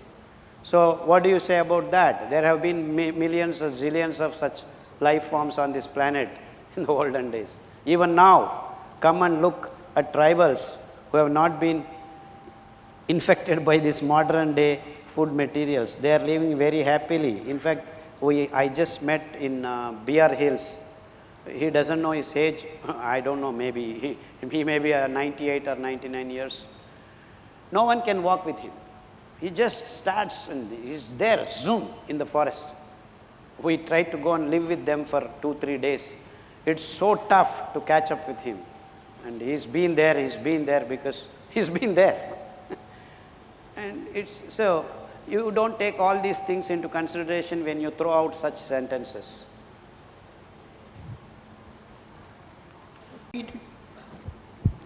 Before we didn't used to have these glass bottles and everything. तो पीतल, तांबा इन सब में use करने का क्या? Yeah, glass is the best medium to transport your food materials. So what is your question? I didn't get. It is very environmentally harmful, more than what plastic is. So Glass is more harmful? yes, because it doesn't decompose. Absolutely sorry, sir. It's a wrong statement. Glass is actually made out of silica. So it certainly goes into the soil very easily. Absolutely no problem at all with glass or porcelain. Of course, now the paintings that you are doing are dangerous chemicals that are going to be persistent. So pure glass, pure porcelain, the best materials, absolutely the best materials to conduct yourself with. Absolutely no. Plastic is absolute no-no, absolute no-no, no, not at all. Glass is one of the most beautiful materials. Of course, it took long time for the human race to develop glass. So before that we had mud parts. After that we have porcelain. And then the finer preparations of the same thing is glass. But to make glass you need lot of energy. I mean, you need to heat and all that. So two questions are, which came as a written. Why not coffee and tea? We covered this, but kindly please elaborate. Okay. I thought I don't need to, but coffee has caffeine. Tea has more caffeine. Caffeine is an alkaloid which destabilizes your nerves. To start with, it excites your nerves and pumps in some energy, so you feel refreshed. But then the secondary and tertiary reactions are, one, they become energyless, and third, the tertiary reaction over a longer period of time, you become addicted. Alkaloids, a group of chemical which makes you addicted. Marijuana, so many compounds are there. And the chocolate has got something called theobromine, where a mild alkaloid you get addicted to. So addiction is something that makes you keep wanting that again and again and again. So that's why once you take coffee for 5-6 days, 7th day you want coffee on that particular time. I mean, you are just addicted. And actually it is difficult to de-addict you. The same thing with gutka and tambaku, nicotine. All these belong to the same group of chemicals that just takes you over. So you becoming, in fact, if you stop coffee and tea, 90% of this prostate and urinary problems can be solved. I mean, people are getting up every 2 hours to urinate, though it's a wrong signal. I mean, all these things are due to coffee and tea. And your nervous destabilities, people start shaking their hands. Of course, the exalted version is Parkinson's. And then the exalted version of the nervous disability is you become totally unconscious about yourself, and that's Alzheimer's. You don't know who you are. Oh, have I married you? When did I marry you? I mean, that kind of conditions we are getting into. So it is caffeine and nicotine are the real reasons for these conditions that the human race is exposed to. And of course, coffee and tea are the only two materials that are responsible for our rivers to die, because we have dismantled all the forests in the hill areas to grow coffee and tea all over the world, either be it Brazil or Western Ghats or Himalayan terrace. It's all tea estates. No real forests are existing, isn't it? So, two reasons why you should not have coffee and tea. One, to save our rivers. So if you want to save rivers, really, Ganga, Kaveri, Narmada, all this, you please stop drinking coffee and tea. The rivers will be coming back. Because if you stop drinking tea, only then the real forests grow. So if you stop drinking caffeine, your nervous system will be better. And in fact, lot of people are not able to sleep because you are drinking coffee and tea. You do not know that.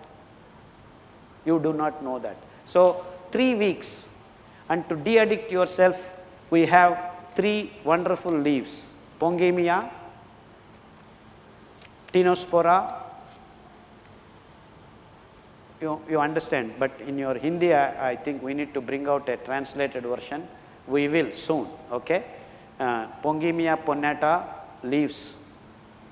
You make kashayam and drink for 2 to 3 weeks. You will start not wanting to drink coffee. Tinospora, it's a twig that leaves. Kashayam you drink, you will not want to have this coffee or tea soon. In fact, we have de-addicted people who take liquor, who take the drugs. In fact, people who have this injection drugs, morphine, this codeine, all these guys, many cases have been. So we'll come one after another. We'll cover the questions, please. Let him. Yeah, please. Can you give the mic to him? Yes, sir. That is very much alternate to tea or coffee, which is, I mean, all over world people are there. Can you suggest something which is? No, I will not suggest all over the world. People have to find locally what are responsible there. So, it's not right for me to suggest. Like a herbal tea. Logically, or, it is what you wrong would suggest? because Where it's I want to dislodge this centralized system. So now in America, if they want, they should figure out there is a tree called live oak, which is very much like our Pongimia pinnata, which is very similar. It will de-addict you there. It's called quercus in America. So if I am in Australia, I will figure out some other plant. You understand? Agreed, but That is the locally way you in figure India- out.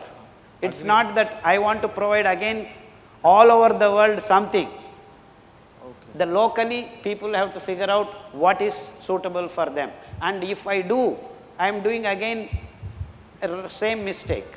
So coffee and tea didn't exist the way we are creating them. You understand the point? The point is you need to be local. You need to be local. So Americans actually have got lot of pine trees. Canadians have got, what is that? Maple. In fact, maple leaves are very good kashayams for those conditions. So it is that local varieties that you need to depend on so that there is no transportation. There is all this humbug is gone. This is an economic model. The question you are asking is in the economic model. Oh, everyone should be provided. No, it's a wrong thing to do. I don't want to provide everyone the same thing. It should be different from different places. So in south, in north, it is different. You have meswak in north. We have neem in the south. You see, I don't want even in India the same thing to go around. You don't have neem. We have neem, you have meswak. You can clean your teeth with meswak in north and neem with in the south. And that is the way I want you to figure out things. Would you recommend the herbal teas? I mean, I'm just asking. Tea, green tea, bra tea, herbal tea, all teas are teas. Everything has caffeine. Please do not fall for the trick. There's nothing like herbal means real herbs. Once you had tea, it is tea. No tea. Please do not drink tea and coffee. Thank you, sir. Hello. Thank you, sir. Hello. We will complete the questions that we are getting in the writing first.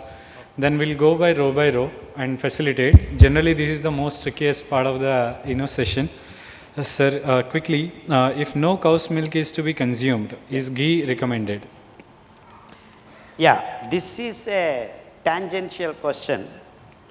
See, in the olden days, we had the bulls and oxen used for agriculture and extracting the oils, and so no one actually used to consume milk. They used to leave the calf, and the calves used to suckle their milk, and then the remaining, the udder, whatever little used to simply flow by itself. So that used to be taken, and then they used to make curds. In fact, if you just leave it, within 3 hours it curdles itself actually, milk. I mean, that is the nature of milk. It is not the same after 2 hours. That's why you get curds. So the olden days, when they were using the bulls and oxen for other purposes, they used to have cows, and the cow used to give milk because the babies have to grow. So the little remaining milk, they used to make curds. And then because they have made curds, they used to add lot of water and churn and used to make buttermilk. You call chas. So even now you go to northern some hotels, you see the written, they don't write dal, roti, chas, they write. They don't write doodh. Because there was no doodh in the usage. It is the chas. So buttermilk, curds, it is fermented. Once you ferment, the lactobacillus removes all these steroids, all the proteins, everything is gone. It is reaching a stage where lactobacillus terminal products is actually lactic acid. You see that sour taste is due to the lactic acid, because this lactobacillus brings everything into lactic acid form and leaves. So some of the broken proteins and things are there in the curds, which are completely okay for consumption, because That's what happens in our gut also. Funnily, lactobacillus is the 60% microbial world that is present in our stomachs. God's creation is that even if you go to the Eskimos, their guts are also filled with lactobacillus. Because the moment you drink mother's milk, the gut gets the lactobacillus bacteria. And that's what creates your vitamin B12, all this stuff. So if you have lactobacillus, you will have vitamin B12. You don't need to eat meat or anything. Even the meat actually doesn't give you. If vitamin B12 is provided by meat, then why are people having vitamin B12 deficiency? The whole world is eating meat like mad. In fact, recently, this Ramjan, Ramjan festival, people are supposed to eat less. In fact, they are supposed to fast. So the consumption of food should go down in that month. But then we just got the recent statistics, especially Bombay, Bangalore and Hyderabad, these three cities. In fact, the meat consumption is 3.5 times more in this particular month. In the name of Muslims, all people are eating in the night. Daytime bitbuto, night they are eating. Because that particular month, they make different kinds of meat items. They have all these things. So it is the whole cities indulge. And still, you have vitamin B12 deficiency. What does that mean? They want to sell their vitamin B12 tablets or injection, nothing else. Very simple. So your question is very simple, sir. Consume milk is no. Consume buttermilk is okay. It's not that you must and should, because anyway, even if you drink sesame seed milk, you will get curds in your tummy. It will be converted to because of lactobacillus. So we have a natural system which converts that. So milk is no, buttermilk is okay, curds is okay, and so ghee and butter are okay. If you are making it in your house, don't buy ghee in your plastic bottles and think Dr. Khadar said ghee is okay. Don't eat that. If you make butter in your house, make ghee in your house with your hands, please consume, no problem. Feed your babies, no problem. Sir, next question. Psychosomatic disease. Yes. Basically, koda millet, the fiber content cleans the blood and the bone marrow. So we have actually mentally retarded, mentally disturbed cases, people who are schizophrenic.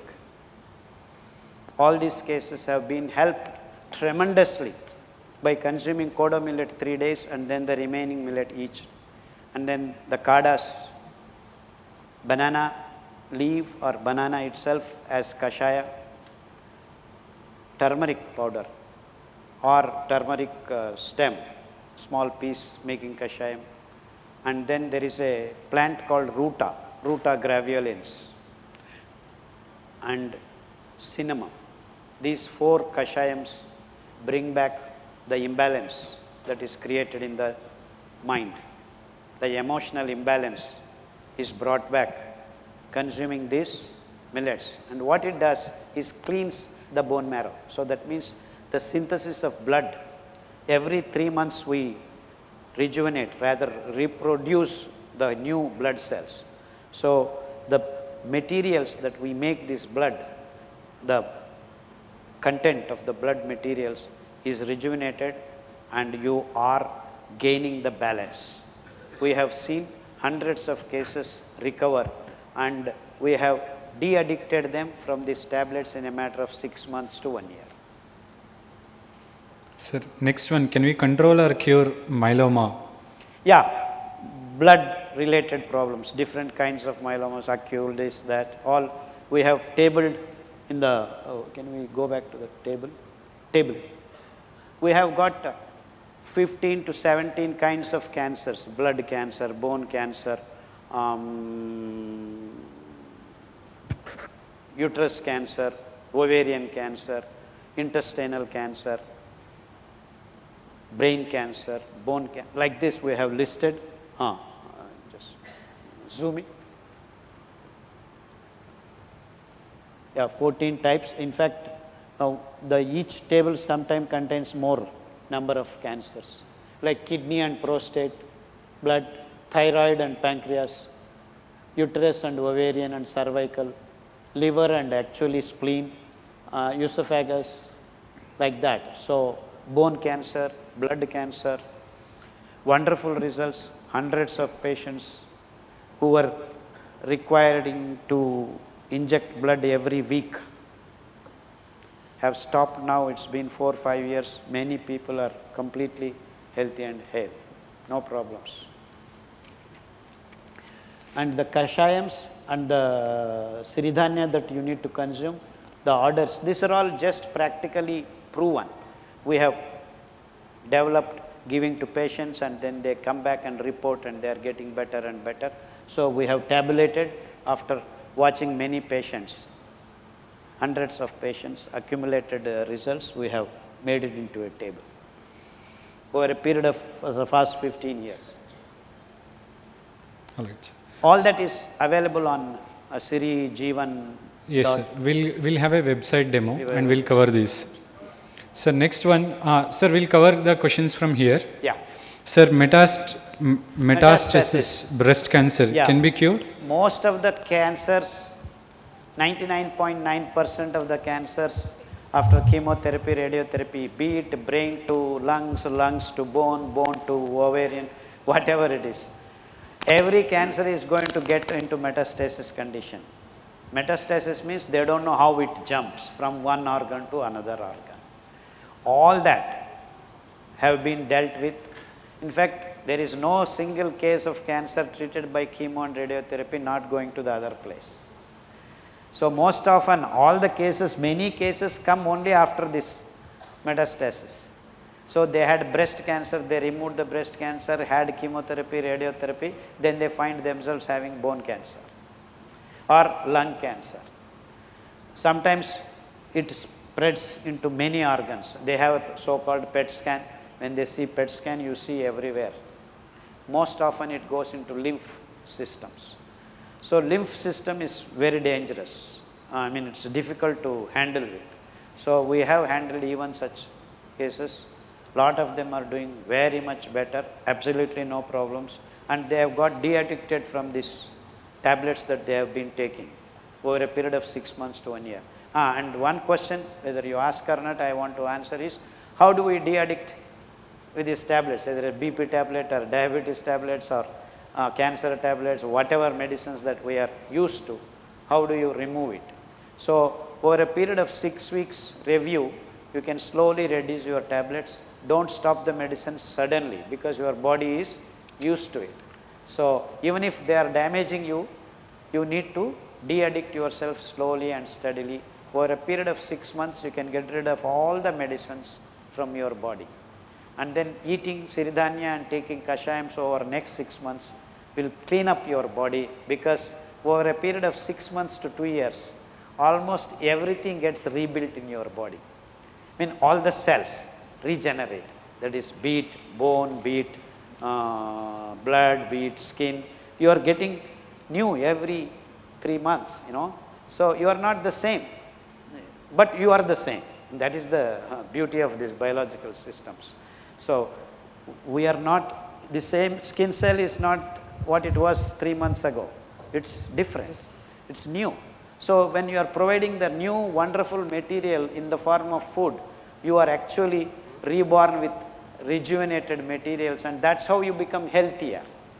So when eating this and drinking kadas, you are becoming healthier and healthier and healthier. As the time goes by, your health index increases.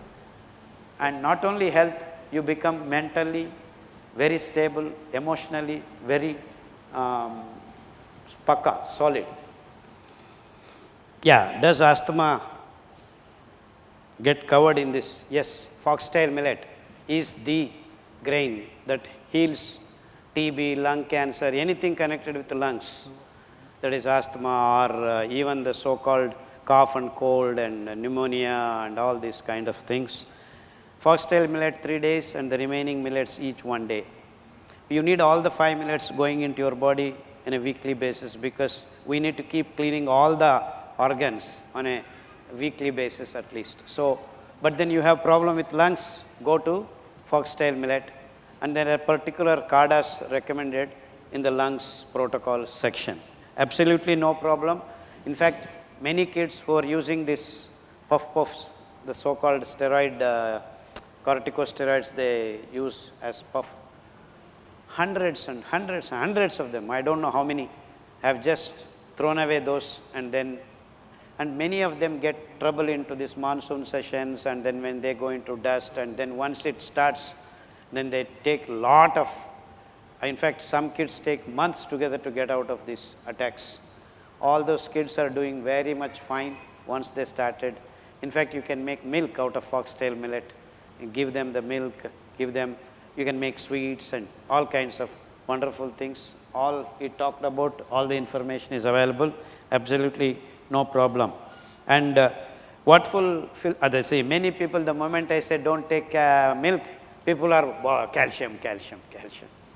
And as I explained to you, milk doesn't really provide you calcium, because after milk, people consuming, we have calcium business, supplement business in billions of dollars.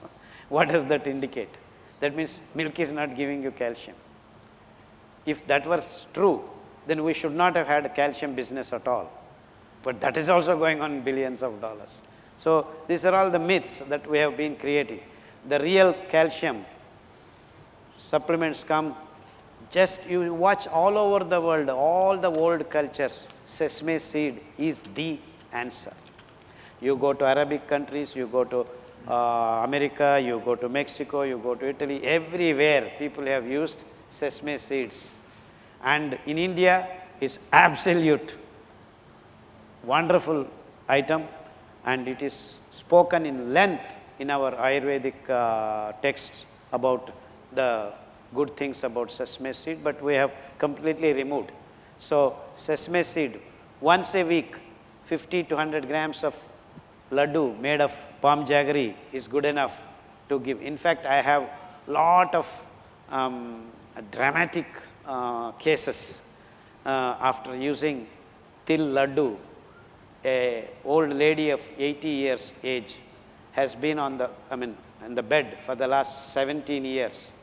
After using the til laddu for 6 months, she got up and now she started cooking by herself, and then it's now 3 years. She's in Puttaparthi near Anantapur. She's able to go out by herself and get vegetables. So this kind of wonderful things are, and everyone can do this. And so you don't need to worry about calcium. Just start using once a week, not more, not necessary at all.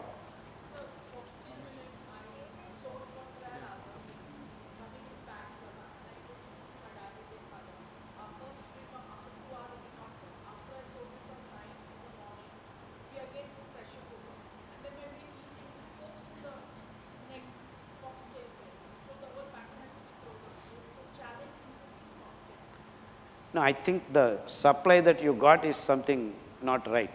I personally think that is the reason.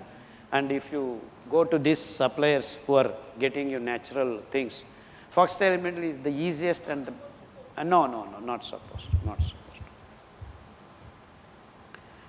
What food do you recommend from morning to night?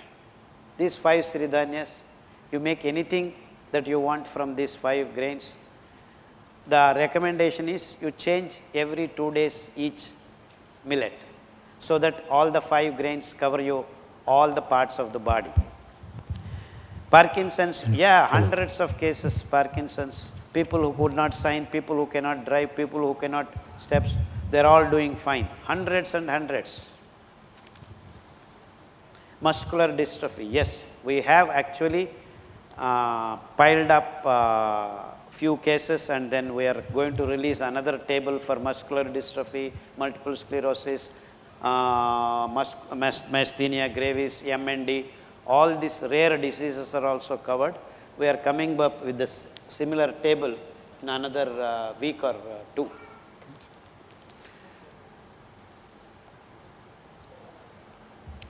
Yeah, many of these electrolytes not being stabilized are all going to be stabilized the moment you use little millet and kodo millet. Just for 3 months. Lot of these peculiar diseases are also getting lot of improvement without any problem. So this is not diet. See, diet is a word which is used for a particular condition.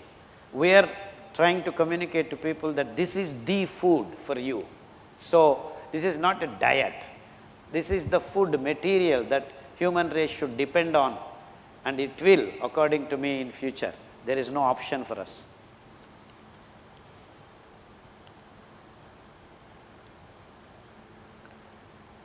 Yeah, lot of damaged cells that we have damaged because of our food practices will be regenerated over a period of time, because the materials that we supply when the new cells are being formed is certainly going to help if the material is right.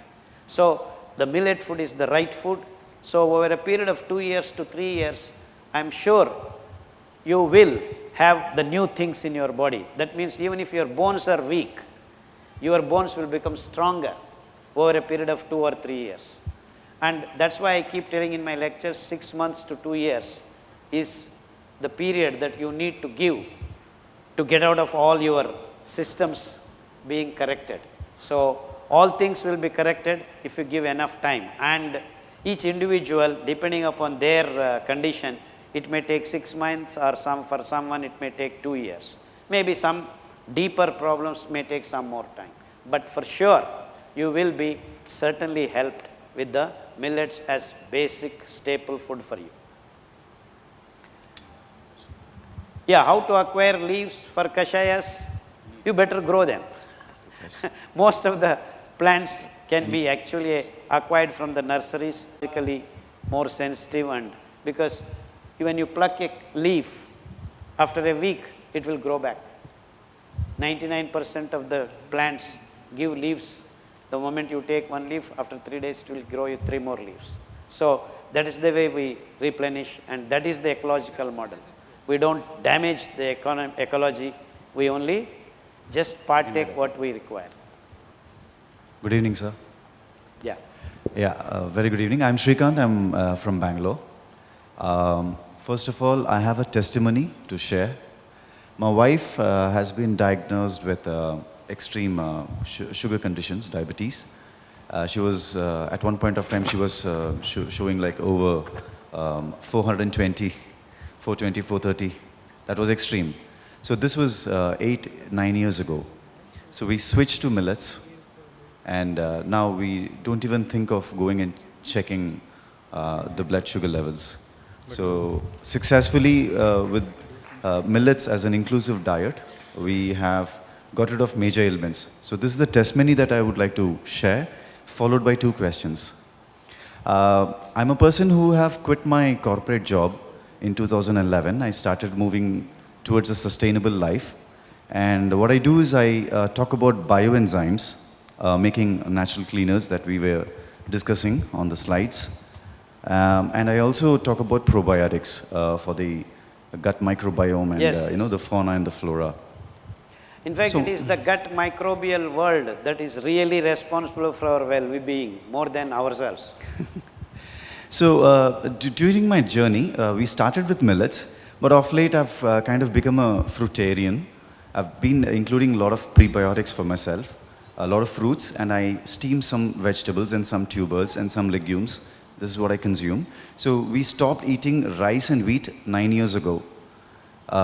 Is it necessary to, continue to have millets, or are we doing fine? Yeah, you need to have millets. That is the basic staple food which has a lot of things that the human body requires. And fruitarian, vegetarian, pure vegetables, and now they all come and fall short. Because if you are your diet is fruits, then you have to eat 18 kilos of fruits. We do Because really so much. We do eat so much. Yeah, that's not going to work for the common man and the large numbers of people. Where do you get this kind of numbers? It's incredibly unsustainable according to me. Sure. I have a second question. We have not completely stopped millets. We do have millets, like we cook twice a week or thrice a week, the grains which are important for us. And during my workshops, normally I talk about millets. So I was told by someone from a different school that, you know, the millets are hard fibers and which cannot What? be hard fibers. There's nothing like hard fibers, So actually. which See, cannot be broken down. Now, no, let me answer. See, you have a tree, you have lignins. That is hard fiber, okay? So, all the grains that have actually lignans, that is precursors of lignins. So, in fact, lignans are actually the drivers of, don't get baffled, this so-called PMF and EMF, the electron motive force and proton motive force. Okay. So, it is the lignans that supply these driving forces. So, that's how these millets are wonderful actually. I have explained in one of my lectures. So while we were talking about the lifestyle, with the kind of lifestyle that we are living in right now, so the mineral absorption ratio in our bodies are low. So to what extent can our bodies absorb minerals from these millets? Actually, the question that you are asking is actually related to water. We have screwed up the water. In fact, the water has to be structured and clean. Then your mineral absorption, because see, we have low TDS or very high TDS. So this is the problem with our mineral absorption. And of course, the gut has to be clean and probiotic. It's not you, your epithelial cells. They are actually helped by this microbiome to have all these things falling in place. So fundamentally, we come back to the same point that you need to have diverse symbiotic Grains wellness microbiome created and recreated and rejuvenated and replenished all the time, and that job can be done only through millets and good vegetables and green leaves. Finally, And millets are very important in this particular respect, and most of my lectures I do tell them how to eat the ganji, the porridge culture that the whole human race practiced for thousands of years. So porridge, ganji and the fermented ganji is one of the most important ingredients in the millet food. So once a week or twice a week, you need to consume your food in the form of ambali, called fermented ganji, fermented porridge, and that is the best form of food that human beings can consume. You need to be on this millet food 90% of the time, because if everyone has to eat 18 kilos of fruits, then you are creating imbalance. And my personal opinion is fruits are meant for many other living things. not all fruits are meant for us, yes, Yeah, true. for us, if the fruit falls onto the ground, and that is yours. That's And- right. But we are Yeah, devastating, plucking. And so I don't think human beings should be fruitarians. Personally, I disagree with that argument. Sure. And we can do all that you can do with the fruits. All that things are available in Grains. millets. Yeah. Thank you Sir, so much, sir. Thank you Sir, so much. sir, small request. Sir, small request. We'll formally close the session and we'll give them an opportunity to interact with you. Right? I'll just make a small announcement. Yeah, we will just finish this. Two more are there. Okay, sir. Continue.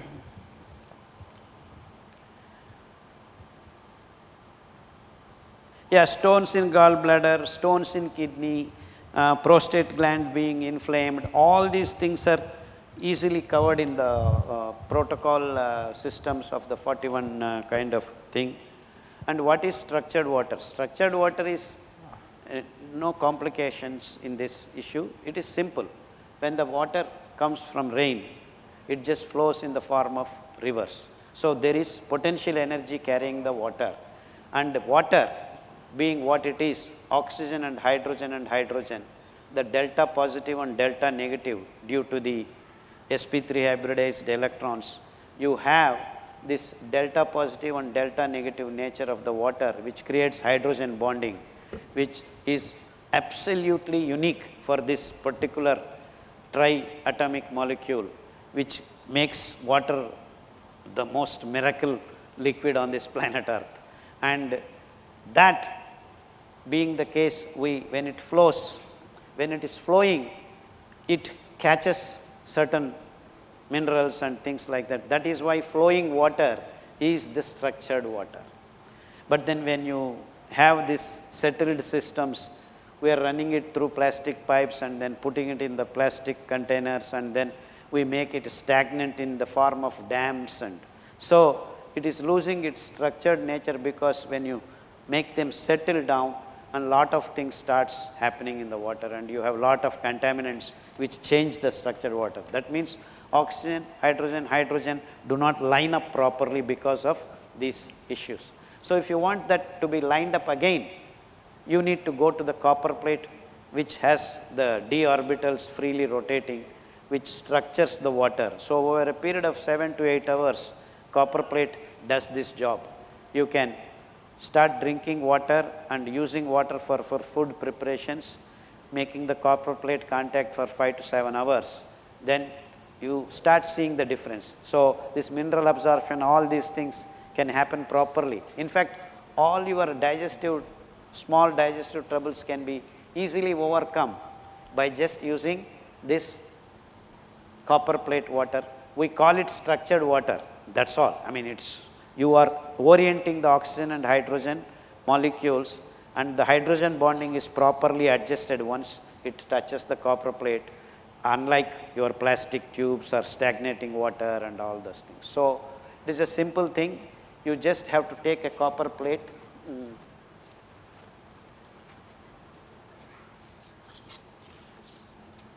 This size of copper plate, put it in a steel water tank of 20 liters to 30 liters, can be cleaned in a matter of 7 to 8 hours. So overnight you keep it, and then you can use the water the whole day. And take this copper plate out, and the dust and the chemicals and the viruses, bacteria are going to be killed by this copper plate, and it accumulates. You can clean this with tamarind water or lemon juice or tomato juice very easily. Even a kid can clean in 2 minutes and then drop it back. So if you have 2 of them in 2 tanks, you have all the time good water being supplied. So then after cleaning like that, please put your water into a glass bottle or a steel bottle, which is neutral and does not contribute to your contaminations. And that's as simple as that. Thank you, sir. 1 minute to thanks each one of you. I will start with Surya for his passion for a millet and getting Mumbai to know about the millet journey. Along with Surya, I would like to thank Shravani as well, because I am aware about his passion. But to follow that passion, you need home support, your life partner support. And I think she has been throughout this journey with him, and which is really commendable. Thanks to you as well. Along with these 2 people, I would like to thank Telcom IIT Mumbai, IIT Bombay, Management Committee of IIT Bombay, and Deputy Director and Dean of IPS as well. Apart from all these people, I would like to thank each one of you. In spite of such a weather condition, festival season at home, you all have turned up and made this event successful. Thanks each one of you. Along with all this, I would like to say a big thanks to all the volunteers for their volunteering support with wholeheartedly to make this event a grand success. Thanks each one of you.